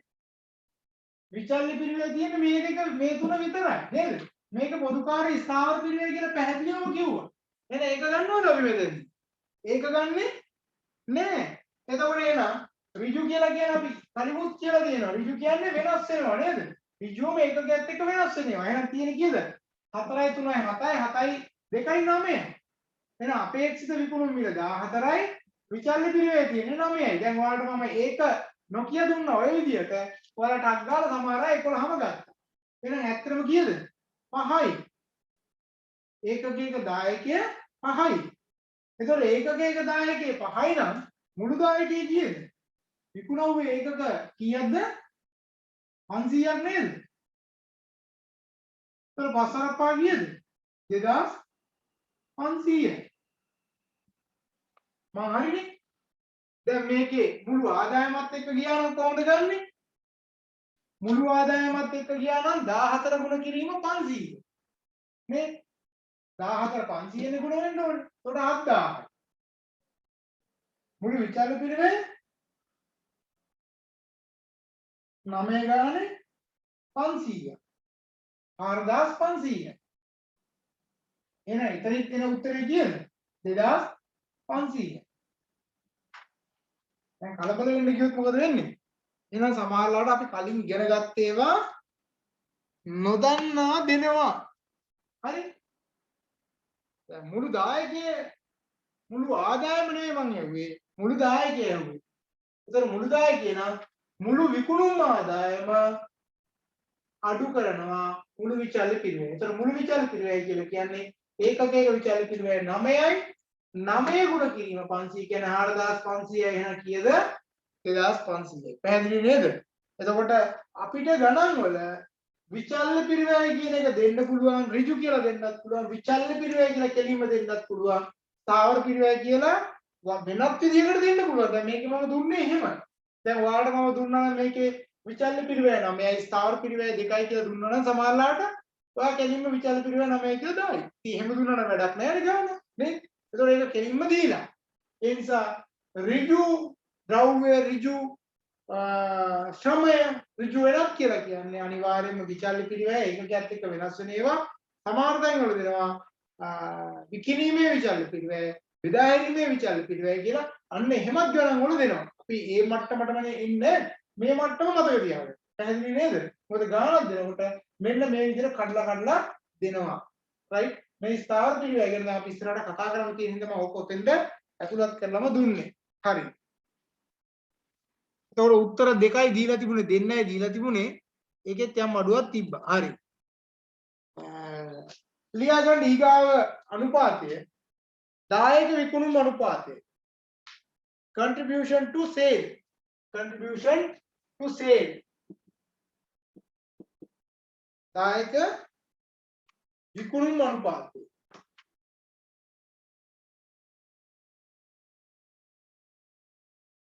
දායක විකුණුම් අනුපාතය. දැන් මේකෙදි කරන්නේ දායකයේ විකුණුම් වලට අනුපාතිකයක් විදිහට අපි ඉදිරිපත් කරනවා. දැන් මේකේ දායකයේ රුපියල් 9 නම් විකුණුම් මිල 14 නම් 14 9 නම් 100ට කීයක්ද නේද? ඒතර විකුණුම් මිලට කීයක් දායකයේ තියෙනවද කියලා තමයි මේකෙදි බලාපොරොත්තු වෙන්නේ. ලියා ගන්න මෙහෙම දායකය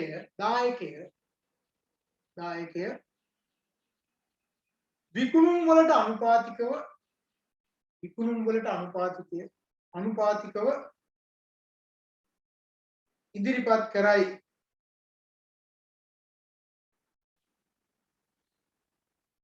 මේ භාග සංඛ්‍යාවක් ලෙස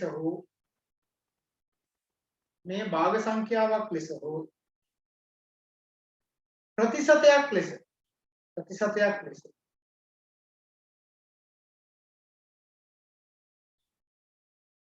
ඉදිරිපත් කළ හැකිය.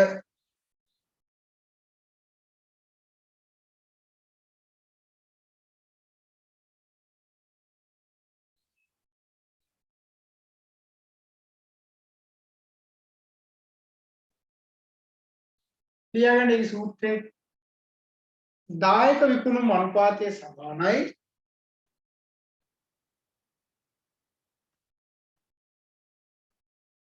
දායකයේ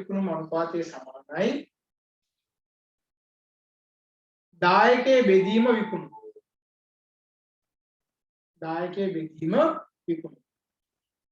ඕක භාග සංඛ්‍යාවක් විදිහට කියන්න පුළුවන්.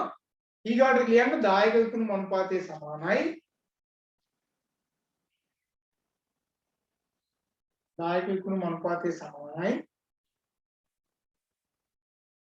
දායකයේ බෙදීම විකුණුම් ගුණ කිරීම 100.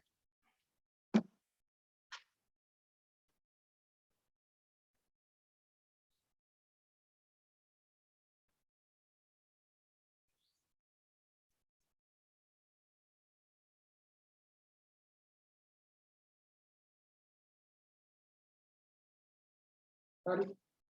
උදාහරණයක් ලියා ගන්න. ඒකකයක් නිපදවීමේ විචල්්‍ය පිරිවැය රුපියල් 9ක් වන අතර ස්ථාවර පිරිවැය රුපියලක් වේ.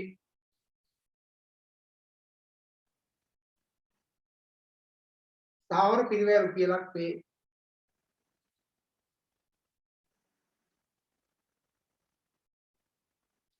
ඒකකයක් විකිණීමේ අපේක්ෂිත මිල රුපියල් 12ක් නම් දායක විකුණුම් අනුපාතය සොයන්න. අත්ගාල බලන්න.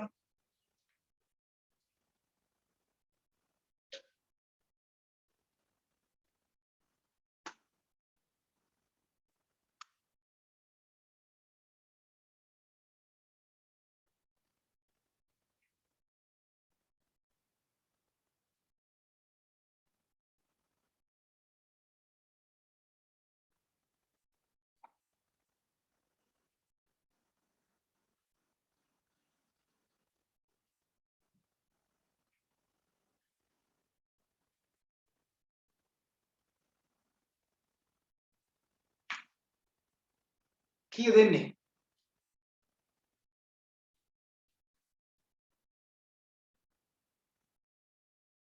දායක විකුණුම් අනුපාතය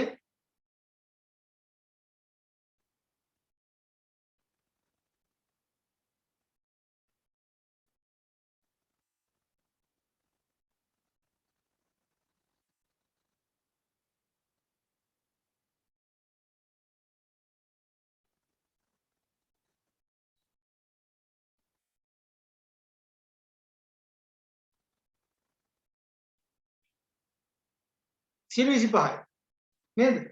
සියලු 25 එන්නේ කොහමද? ඔව් විචල්්‍ය පිරිවැය අපිට දීලා තියෙන රුපියල් 9යි කියලා අපේක්ෂිත විකුණුම් මිල දීලා තියෙන රුපියල් 12යි කියලා නම් මේක 100ට විදිහට ගන්න පුළුවන්. 100ට විදිහට ගත්තොත් මෙතන 3යි මෙතන 4යි 4 වරක් මෙතන 25යි. එතකොට එහෙනම් දායක විකුණුම් අනුපාතය කීයක් දෙන්නේ? 100ට 75යි නේද?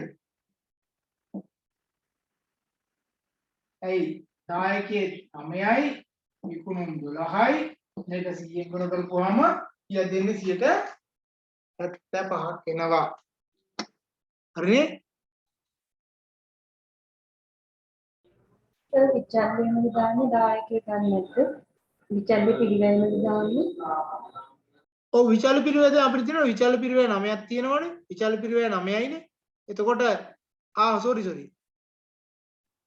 මෙතන විචල්්‍ය පිරිවැය 9යි නේද? හරි. විචල්්‍ය පිරිවැය 9යි.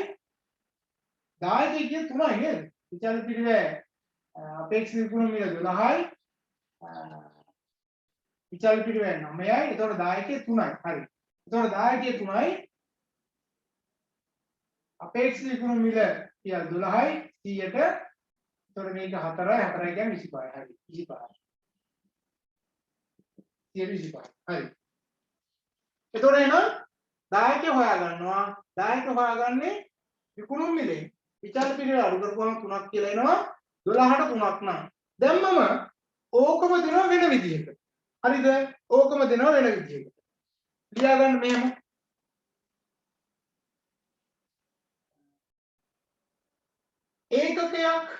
ඒකකයක් නිපදවීමේ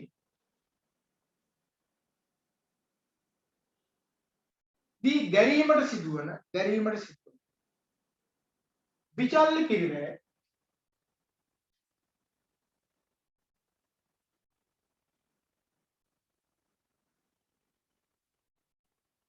රුපියල් 8ක් වේ.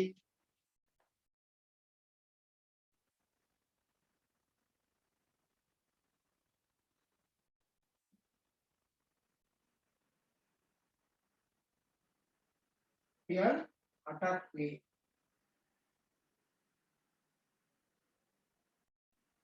සංවිධානය අලෙවි කළ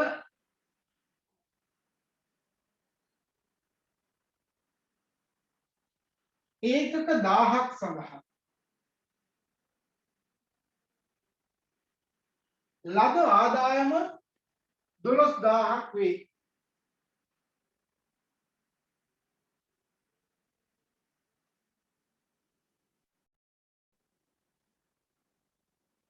දායක විකුණුම් අනුපාතය ගණනය කරන්න.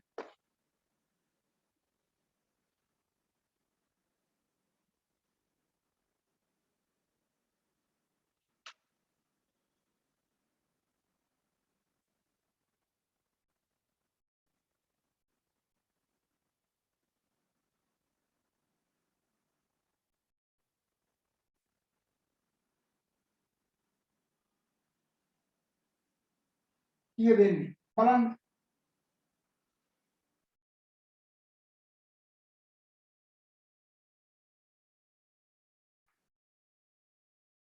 කීය දෙන්නේ කියලා බලලා ටක් ගාලා දාන්න.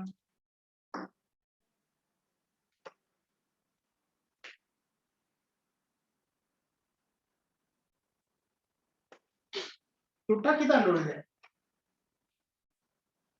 එලිම මම දීලා නැහැ ඒකක එක මෙහෙමයි කියලා. හැබැයි උත්තර හොයාගන්න පුළුවන් විදිහට දීලා තියෙනවා.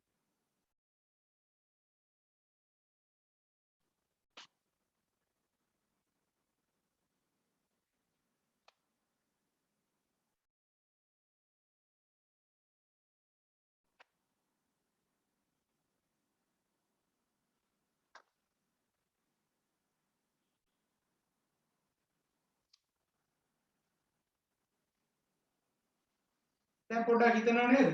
හිතනවා කියලා මාත් හිතනවා. හරි. මොකද මේ වෙලාවේ කරන්න ඕනේ?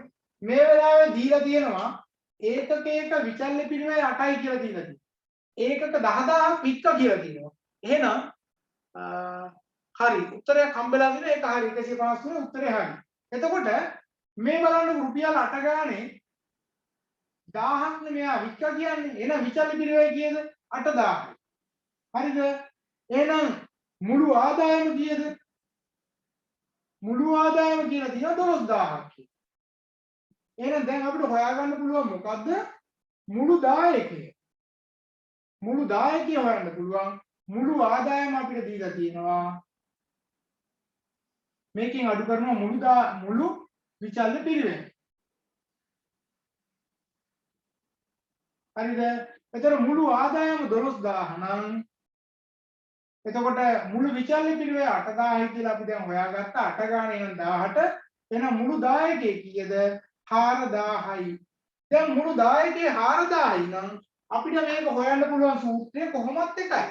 ඒකක එක දුන්නා නම් අපි ඒකක එක දායකයේ බෙදනවා ඒකක එක විකුණුම් මිල. එහෙම නැත්නම් අපි බෙදනවා මුළු දායකය බෙදීම මුළු විකුණුම් වටිනාකම ගුණ කිරීම 100. කොහොමත් එකයි. එහෙනම් මුළු දායකය මේකේ තියෙනවා කීයක්ද?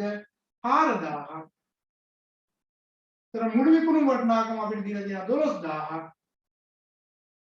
මේක වැඩි කරා නම් 100ෙන් අපිට එනවා 33.3. බලන්නකෝ එහෙනම් කෑලි තැන් වලින් අපිට දෙන්නේ නේද? ඒවා අපි අල්ල ගන්න ඕනේ. එතකොට මේකේ ඒකක 1000 කතන්දරය මුලදි දුන්නෙත් නෑ මුළු විකුණුම් වටිනාකම විතරක් දුන්නා. එතකොට ඒකක එක විකුණුම් මිල දුන්නේ නෑ අපිට. ඒකක එක විකුණුම් මිල ඕන කාට හරි හොයාගන්න තිබුණා. ඒකක 1000ක් සඳහා කියපු ගමන් ඒක 1000න් බෙදුවා නම් 12යි කියලා එහෙම ගන්නත් තිබුණා ඩක් ගාලා. තිබුණානේ. ඒකක එක 10යි 12යි කියලා ඉන්නේ මේක 12000 බෙදුවා 1000න්. එතකොට 12යි එතන එන 8යි 12යි හොයාගත්තා නම් අර විදිහටම අපෝ හදාගන්නත් පුළුවන්. ඒ නිසා මේ ගණන් වලදී අපිට එහෙන් මේ කැරි එකතු කර තනින් තන දෙන්න පුළුවන්. ඒක හොඳට මතක තියාගන්න. හරිද? එහෙනම් දායක විකුණුම් අනුපාතය මුළු සංඛ්‍යාව සැලකිල්ලට අරගෙන දෙන්න පුළුවන් නිසා අපි යටිමුත් ලියා ගන්න මෙහෙම දායක විකුණුම් අනුපාතය සමානයි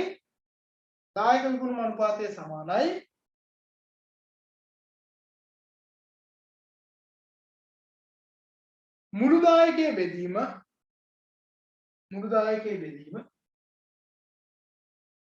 මුළු විකුණුම් වටිනාකම ගුණ කිරීම 100.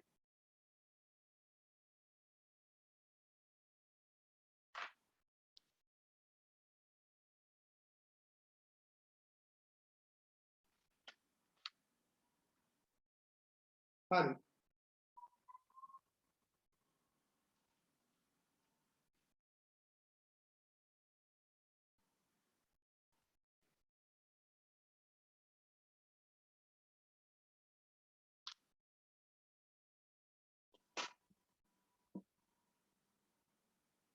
ඊගොඩ ලියා ගන්න මාතෘකාව සමච්ඡේද ලක්ෂය. සමච්ඡේද ලක්ෂය.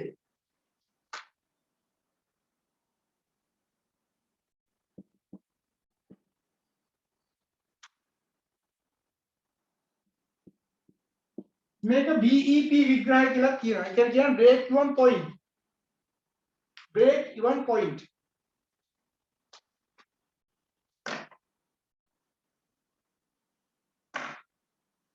සමච්ඡේද ලක්ෂ විග්‍රහය. දැන් මේකත් විභාගයට නිතරම එන ප්‍රශ්නයක් එන තැනක්. ඒ වගේම හැමතැනදීම මම කිව්ව අනිත් වෘත්තීය පාඨමාලාවලදී ප්‍රශ්න අහනම තරක් තමයි මේ break even point එක කියලා කියන්නේ. break even point එක කියලා කියන්නේ ව්‍යාපාරයක ලාභ හෝ අලාභ නොමැති තත්ත්වය.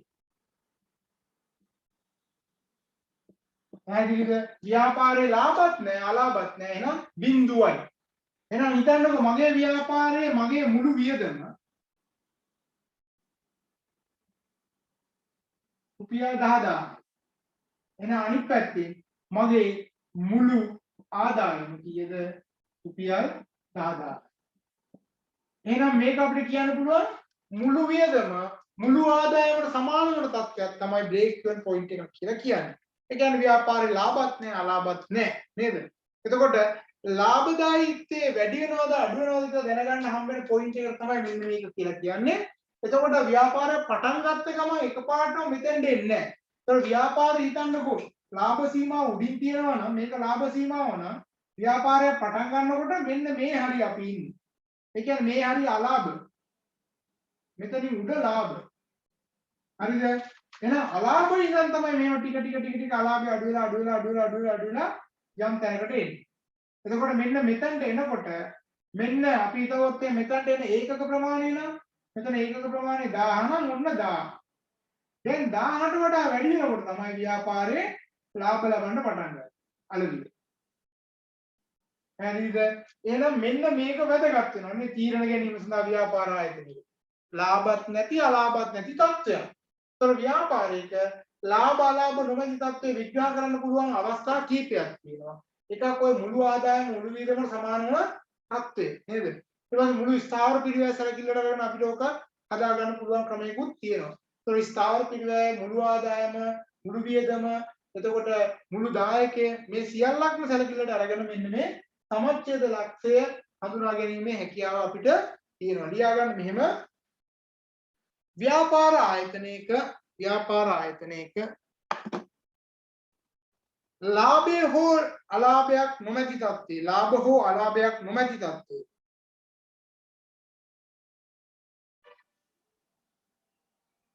ලාභයක් හෝ අලාභයක් නොමැති තත්ත්වයේ සමච්ඡේද ලක්ෂය ලෙස හඳුනා ගනී.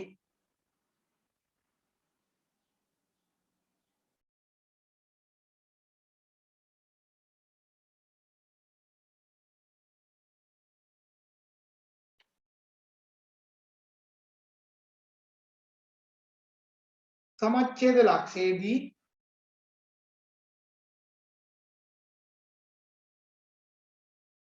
ව්‍යාපාරයේ මුළු ආදායම මුළු වියදමට සමාන වේ.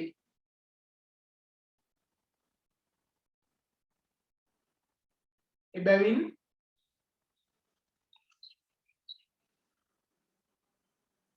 සමච්ඡේද ලක්ෂය තුල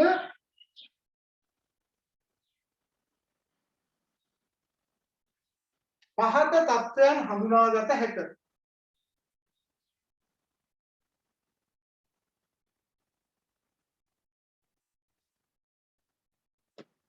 දැන් මේ ගණු එක මොකද්ද?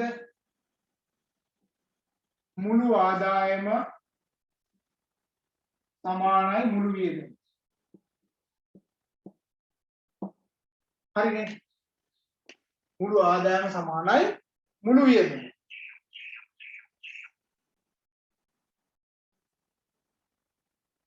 දැන් මේ මුළු වියදම කියන එක කොටස් දෙකකින් සමාන වෙනවා. මොකද්ද? මුළු වියදම කියලා කියන්නේ මුළු ස්ථාවර පිරිවැය මුළු විචල්්‍ය පිරිවැය නේද? ඒකනේ මුළු වියදම කියලා කියන්නේ. එහෙනම් මේක තව විදිහට අපිට පෙන්වන්න පුළුවන්. මොකද්ද? මුළු ආදායම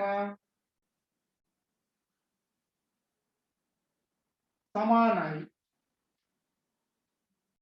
මුළු ස්ථාවර පිරිවැය ධන මුළු විචල්්‍ය පිරිවැය. හරිනේ.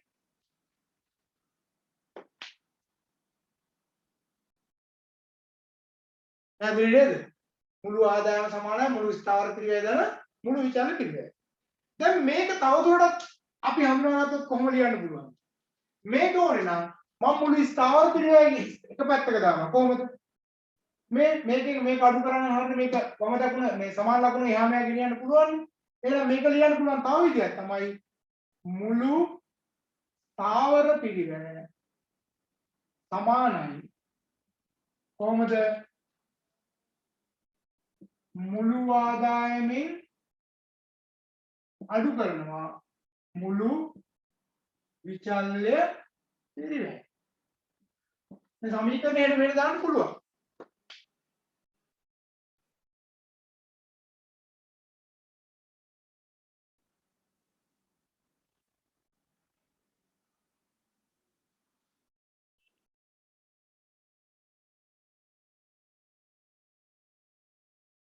දැන් මම ඔයාලගෙන් තව එකක් අහනවා. ඒ මොකද්ද? මුළු ආදායමේ මුළු විචල්්‍ය පිරිවැය අඩු වුණාම මොකක්ද ආගන්නේ? මුළු ආදායමේ මුළු විචල්්‍ය පිරිවැය අඩු වුණාම ආවේ අපිට මොකද්ද? 130. මොකද කියන්නේ? මොකක්ද ආවේ අපිට? මුළු ආදායමේ මුළු විචල්්‍ය පිරිවැය අඩු වුණාට පස්සේ ආවේ මොකද්ද?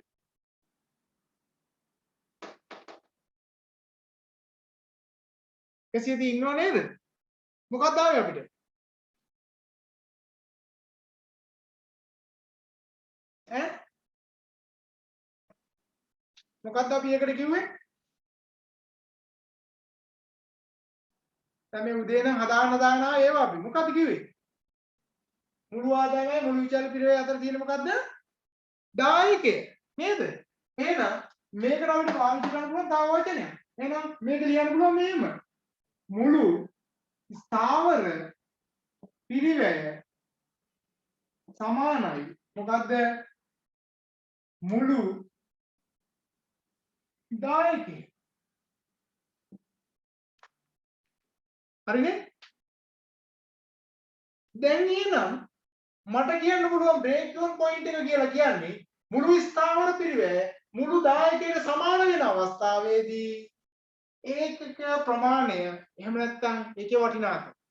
යම් කිසි වෙලාවක ආයතනයේ මුළු ස්ථාවර පිරිවැය මුළු දායකයට සමාන වෙනවා නම් අන්න එතනදී මොකද වෙන්නේ? ලාභත් නැහැ අලාභත් නැහැ. එතකොට එනම් මුළු ස්ථාවර පිරිවැය ඒකක දායකයින් බෙදනකොට අපිට එන ඒකක ප්‍රමාණය තමයි ලාභ හෝ අලාභ නොමැති තත්ත්වයේ ව්‍යාපාරයේ. මේ මම කියන්නේ මෙහෙම. ආයතනයේ මුළු ස්ථාවර පිරිවැය හිතන්නකෝ ෆික්ස් කොස්ට් එක හරි. එතකොට යුනිට් කන්ට්‍රිබියුෂන් එක ඒකක දායකය මේක හිතන්නකෝ 1000යි කියලා. එතකොට ඒ අවස්ථාවේදී ව්‍යාපාරයේ ඒකක දායකය 100 නම් එහෙනම් 50යි කියලා හිතන්නකෝ 50යි. 50යි නම් කීයද? මේ ව්‍යාපාරේ ලාභ හෝ අලාභ නොමැති අවස්ථාව කියන්නේ ඒකක 20යි. හරිද? ඒකක 20යි. ඒකක 20 දී මේ ව්‍යාපාරේ ලාභත් නැහැ අලාභත් නැහැ. මම ඒක හොයාගත්තේ කොහොමද?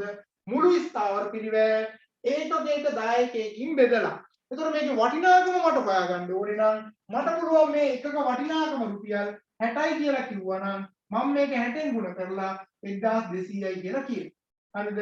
හරිද? වටිනාකමෙන් ඇහුවා නම් එහෙම ඒකකයක් රුපියල් 60යි නම් රුපියල් 1200ක ආදායමක් ව්‍යාපාරයට එන වෙලාවකදී මේක බිඳුව බවට පත් වෙනවා.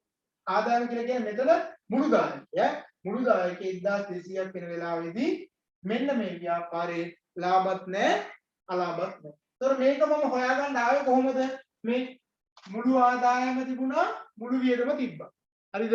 ආපහු මම කියන්නම්. ඒතර මුළු ආදායම කියන එක මට පෙන්වන්න පුළුවන්. මේ මුළු වියදම යටතේ කොටස් දෙකක් තියෙන. එකක් තමයි මුළු ස්ථාවර පිරිවැය, අනිත් එක මුළු විචල්්‍ය පිරිවැය. මේ විචල්්‍ය පිරිවැය තෝරනම් කඩලා තියෙන්න පුළුවන්. කොහොමද? ඍජු ද්‍රව්‍ය, ඍජු ශ්‍රමය, ඍජු වෙනත් කියලා ඕන කඩලා තියෙන්න පුළුවන්. ප්‍රශ්නයක් නැහැ. කොහොම නමුත් මෙතන තියෙන්නේ මුළු විචල්්‍ය පිරිවැය. ඒතර මුළු විචල්්‍ය පිරිවැයයි මුළු ස්ථාවර පිරිවැයයි දෙකේ එකතුව තමයි මුළු වියදම. එහෙම නැත්නම් මේක අපි මුළු පිරිවැය කියලා කියන්නේ. එතකොට අපි මේ සමීකරණයේ කරුණු මෙහෙට දාලා හැදුවා. මුළු ස්ථාවර පිරිවැය මේක හිතන්න මේ පැත්තේ තියලා මේක අරගෙන ආව මේ පැත්තට. එතකොට මේකෙන් මේක අඩු වෙනවා. ඒක තමයි මේ පැත්තේ ලිව්වේ. මුළු ආදායම අඩු කිරීම මුළු විචල්්‍ය පිරිවැය. මෙන්න මේකට අපි කතා වචනයක් කිව්වා. ඒකට තමයි කිව්වේ අපි මුළු දායකය කියලා. ඒක අපි මේ කලින් ඉගෙන ගත්තා. මුළු දායකය කියන්නේ කොහොමද? මුළු ආදායම මුළු විචල්්‍ය පිරිවැය අඩු කරපුවම මුළු ආදායම වෙනවා. දැන් නේනම් ව්‍යාපාරයේ මුළු ස්ථාවර පිරිවැය මුළු දායකයට සමාන වෙන අවස්ථාව බ්‍රේක් ඉවන් පොයින්ට් එක විදිහට අපි දකින්න පුළුවන්. එතකොට ඒක ඒකක වලින් හෝ වටිනාකමින් හඳුනා ගැනීමේ හැකියාවක් තියෙනවා. ඒක තමයි ෆික්ස් කොස්ට් එක යුනිට් කන්ට්‍රිබියුෂන් එකකින් එහෙම නැත්නම් ඒකකයකින් බෙදුවට පස්සේ එන ඒකක ප්‍රමාණය ඒක අපි ගුණ කරපුවම වටිනාකමින් අපිට එනවා වටිනාකමින් කීයද කියලා. යටින් ලියා ගන්න මෙහෙම සමච්ඡේද ලක්ෂය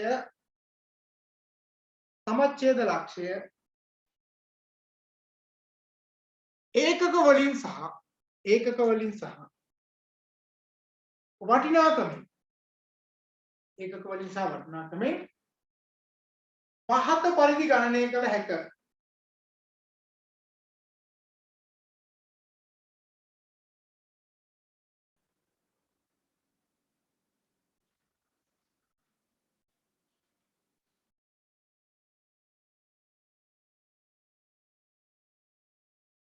මේ බලන්න මම අවස්ථා කීපයකින් ඉගෙන පෙන්නන්න. සමච්ඡේද ලක්ෂය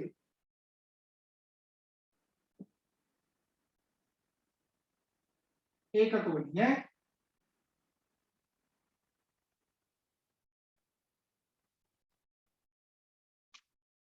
මුළු ස්ථාවර පිරිවැය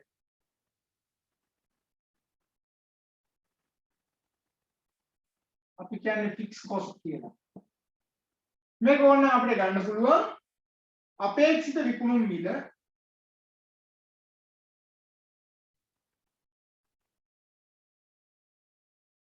අඩු කිරීම විචල්්‍ය පිරිවැය. හරිද? මේක තවත් සරලව ලියන්න පුළුවන්. මේ දෙක අඩු කරලා පෙන්නන්න පුළුවන්. මුළු ස්ථාවර පිරිවැය බෙදීම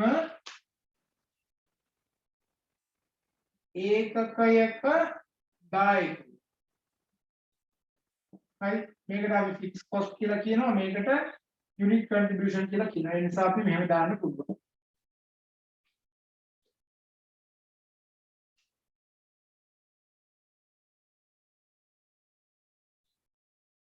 එතකොට එනවා අපිට සමච්ඡේද ලක්ෂය ඒකක වලින්.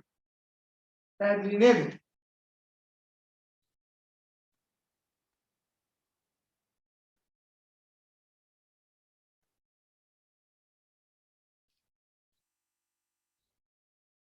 හරි ඊට පස්සේ ඊළඟ සමච්ඡේද ලක්ෂය රුපියල් වටිනාකම.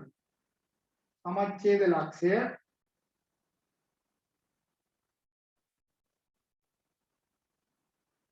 වටිනාකම.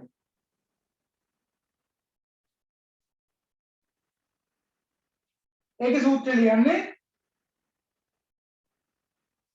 සමච්ඡේද ලක්ෂයේ ඒකක ප්‍රමාණය ගුණ කිරීම ඒකකයක මිල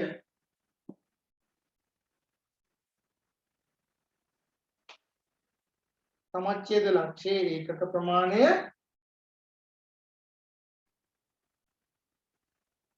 ಗುಣ කිරීම ඒකකයක මිල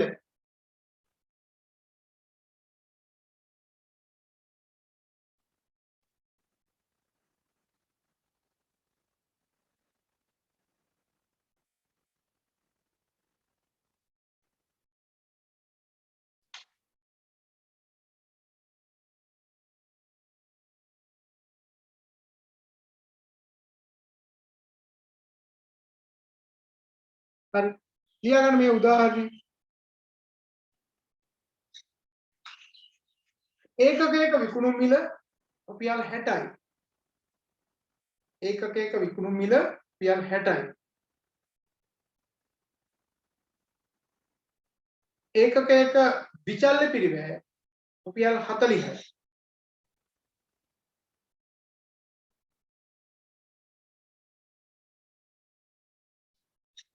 ව්‍යාපාරයේ මුළු ස්ථාවර පිරිවැය 1,20,000යි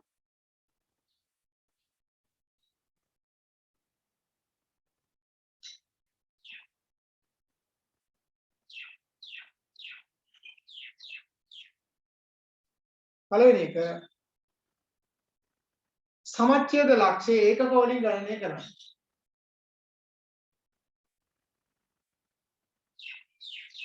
සමච්ඡේද ලක්ෂයේ ඒකක වලින් ගණනය කරන්න. දෙක සමච්ඡේද ලක්ෂයේ වටිනාකම ගණනය කරන්න.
හරි කීය දෙන්නේ දාන්න ටක් ගාලා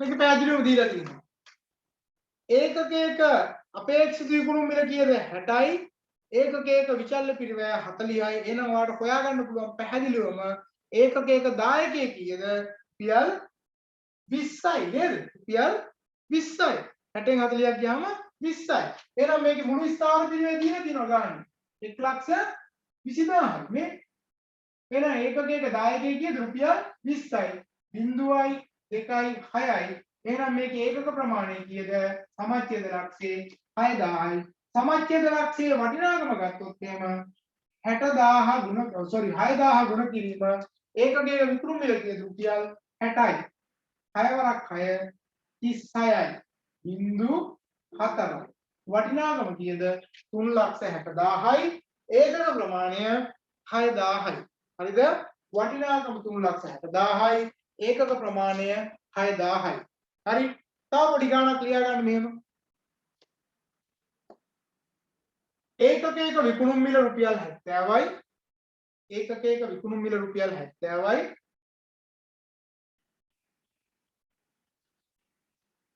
ඍජු ද්‍රව්‍ය පිරිවැය 15යි ඍජු ද්‍රව්‍ය පිරිවැය 15යි ඍජු ශ්‍රම පිරිවැය රුපියල් 20යි ඍජු ශ්‍රම පිරිවැය රුපියල් 20යි ඍජු වෙනත් පිරිවැය රුපියල් 5යි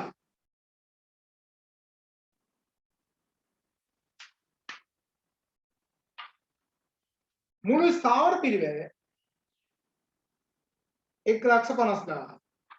මුගේ ස්ථාවර පිරිවැය 1,50,000. ටක් ගාලා හොයන්න ඒකකයක දායකයේ සහ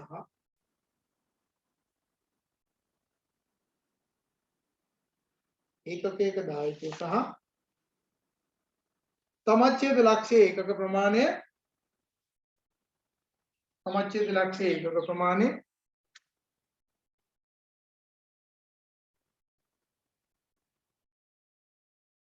සමච්ඡේද ලක්ෂයේ වටිනාකම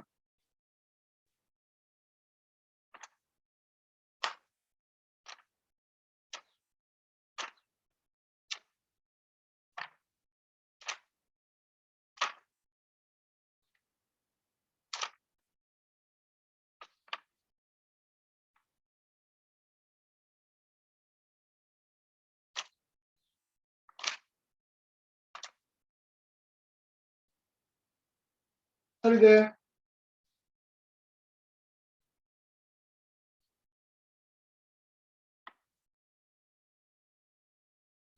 හරි. කීය දෙන්නේ කියලා මම ටක් ගාලා කියන්න. ඒකකයක දායකය contribution එක කීයද?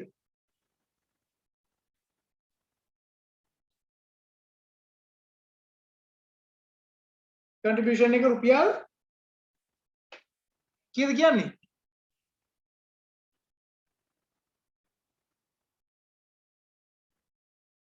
ඔව් 346 105 උත්තරේ දීලා තියෙනවා හරි 5000යි 3,50,000යි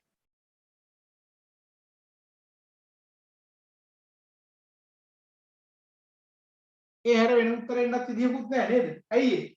මේකේ විචල්්‍ය පිරිවෙල ඔය තුනේ එකතුව කීයද? 15 20යි 5යි කියන්නේ 40. ඒක දැනගන්න ඕනේ එච්චරයි.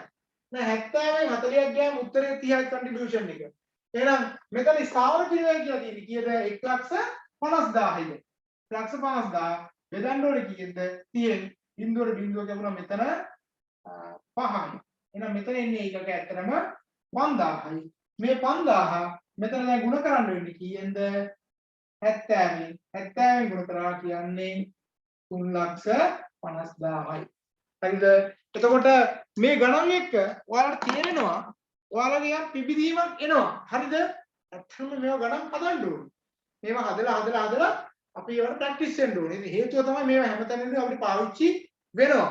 ඒ වගේම මේකත් එක්ක මේ පාඩමත් එක්ක මට තව ආයෝජන තීරණවල සුද්ධ වර්තමානාගේ අභ්‍යන්තර ප්‍රතිලාභ අනුපාතය අන්නේ අනුපාත ටිකක් කතා කරන්න තියෙනවා.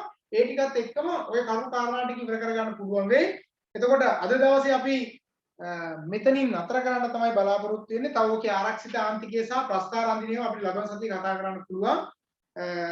අද මම මේ වෙලාවට පන්ති නතර කරනවා කාරණා කිහිපයක් නිසා. එකක් තමයි ඔයාලගෙන් කීප දෙනෙක් සම්බන්ධ වෙලා ඉන්නවා. අපේ කවුන්සලින් ඩිප්ලෝමා එක අද ආරම්භ කරන්නේ.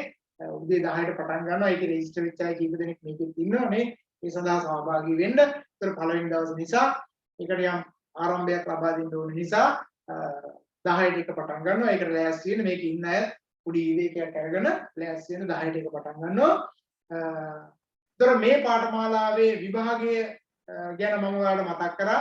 විභාගය සම්බන්ධයෙන් ලබන සතියේ පස්සේ හරියටම දින මම පැහැදිලිව කියන්නම්. ඊට පස්සේ ලෑස්ති වෙන්න. දැන් පළවෙනි එකේ එක්සෑම් රිසල්ට්ස් අවුට් වුණා. එහෙනම් දෙවෙනි එකට ලෑස්ති වෙලා ඉන්න. දෙවෙනි එක ලබන සතියේ නෙවෙයි ඊගා සතියේ වෙද්දී ඇඩ්මිෂන් ඉෂුව කරන්න පටන් ගන්නවා. ඒ සඳහා අවශ්‍ය කරන ඔයාලගේ පැත්තෙන් වෙන්න ඕනේ කරුණු කාරණා පිළිබඳව අවධානය යොමු කරලා ලෑස්ති වෙන්න. හරිද? එතකොට මේ කතා කරන ගණන් සම්බන්ධයෙන් තවදුරටත් ඕන තරම් ගණන් තියෙනවා. නමුත් ඒකේ යම් ප්‍රමාණයක් දක්වා අපි කතා කරා නම් ප්‍රමාණවත්. එහෙනම් අපි අදට මේ කටයුත්ත ඉවර කරනවා. ලබන සතියේත් අපි පටන් ගන්නේ 7:00 අපි උදේට ලෑස්තියමු නේද? උදේම ටිකක් නැගිටලා වැඩේට ලෑස්තියමු. ගැටලුවක් නැහැ. මම දන්න සමහර සර්ලා ඉතින් 4:00 5ටත් පන්ති පටන් ගන්නවා නේ. ඒතකොට ළමයිට පහසු නම් ඒ වෙලාවත් දාගෙන කරනවා සමහර ගුරුවරු. ඉතින් අපිට 7:00 කියන එකේ අපි ඉන්නවා. අපිට අතිරේකව පන්තියක් කරන්න ඕනොත් මම වෙලාවක් ඔයාලට දෙනවා. නමුත් අතිරේකව එහෙම අවශ්‍යයි වුණොත් පේපර් එකක් හරි සම්බන්ධයෙන් කතා කරන්න වුණොත් ඒ වෙලාවක් දාලා මම ඔයාලට ඒ දැනුවත් කීම් ටික කරනවා. හරි. එහෙනම් අපි අදට මේ කාරණාව මෙතනින් ඉවර කරමු. මේකේ ප්‍රස්ථාර අඳිනේව සහ ආරක්ෂිත ආන්තිකයන් සම්බන්ධයෙන් අපි ලබන සතියේ උදේ 7:00ට කතා කරන්න පටන් ගමු. ඉතින් සියලු දිනාටම සුබම සුබ සතියක් පරිස්සමෙන් ඉන්න. තාම කොරෝනා තියෙනවා ඉවර නෑ. ඉවරයි වගේ සමාජයේ ඉන්න බොහෝ අයට හිඟිලා තියෙන්නේ. නමුත් එහෙම ඉවරයක් නෑ. ඔයාලා පරිස්සමෙන් තමන්ගේ කටයුතු ටික කරගන්න. එහෙනම් බොහොමත්ම ස්තුතියි. කවුන්සලින් එකට සම්බන්ධ වෙන්න ඉන්න 10 වෙනි සම්බන්ධ වෙන්න. හරි. එහෙනම් අපි අදට මේ කටයුතු ඉවර කරමු.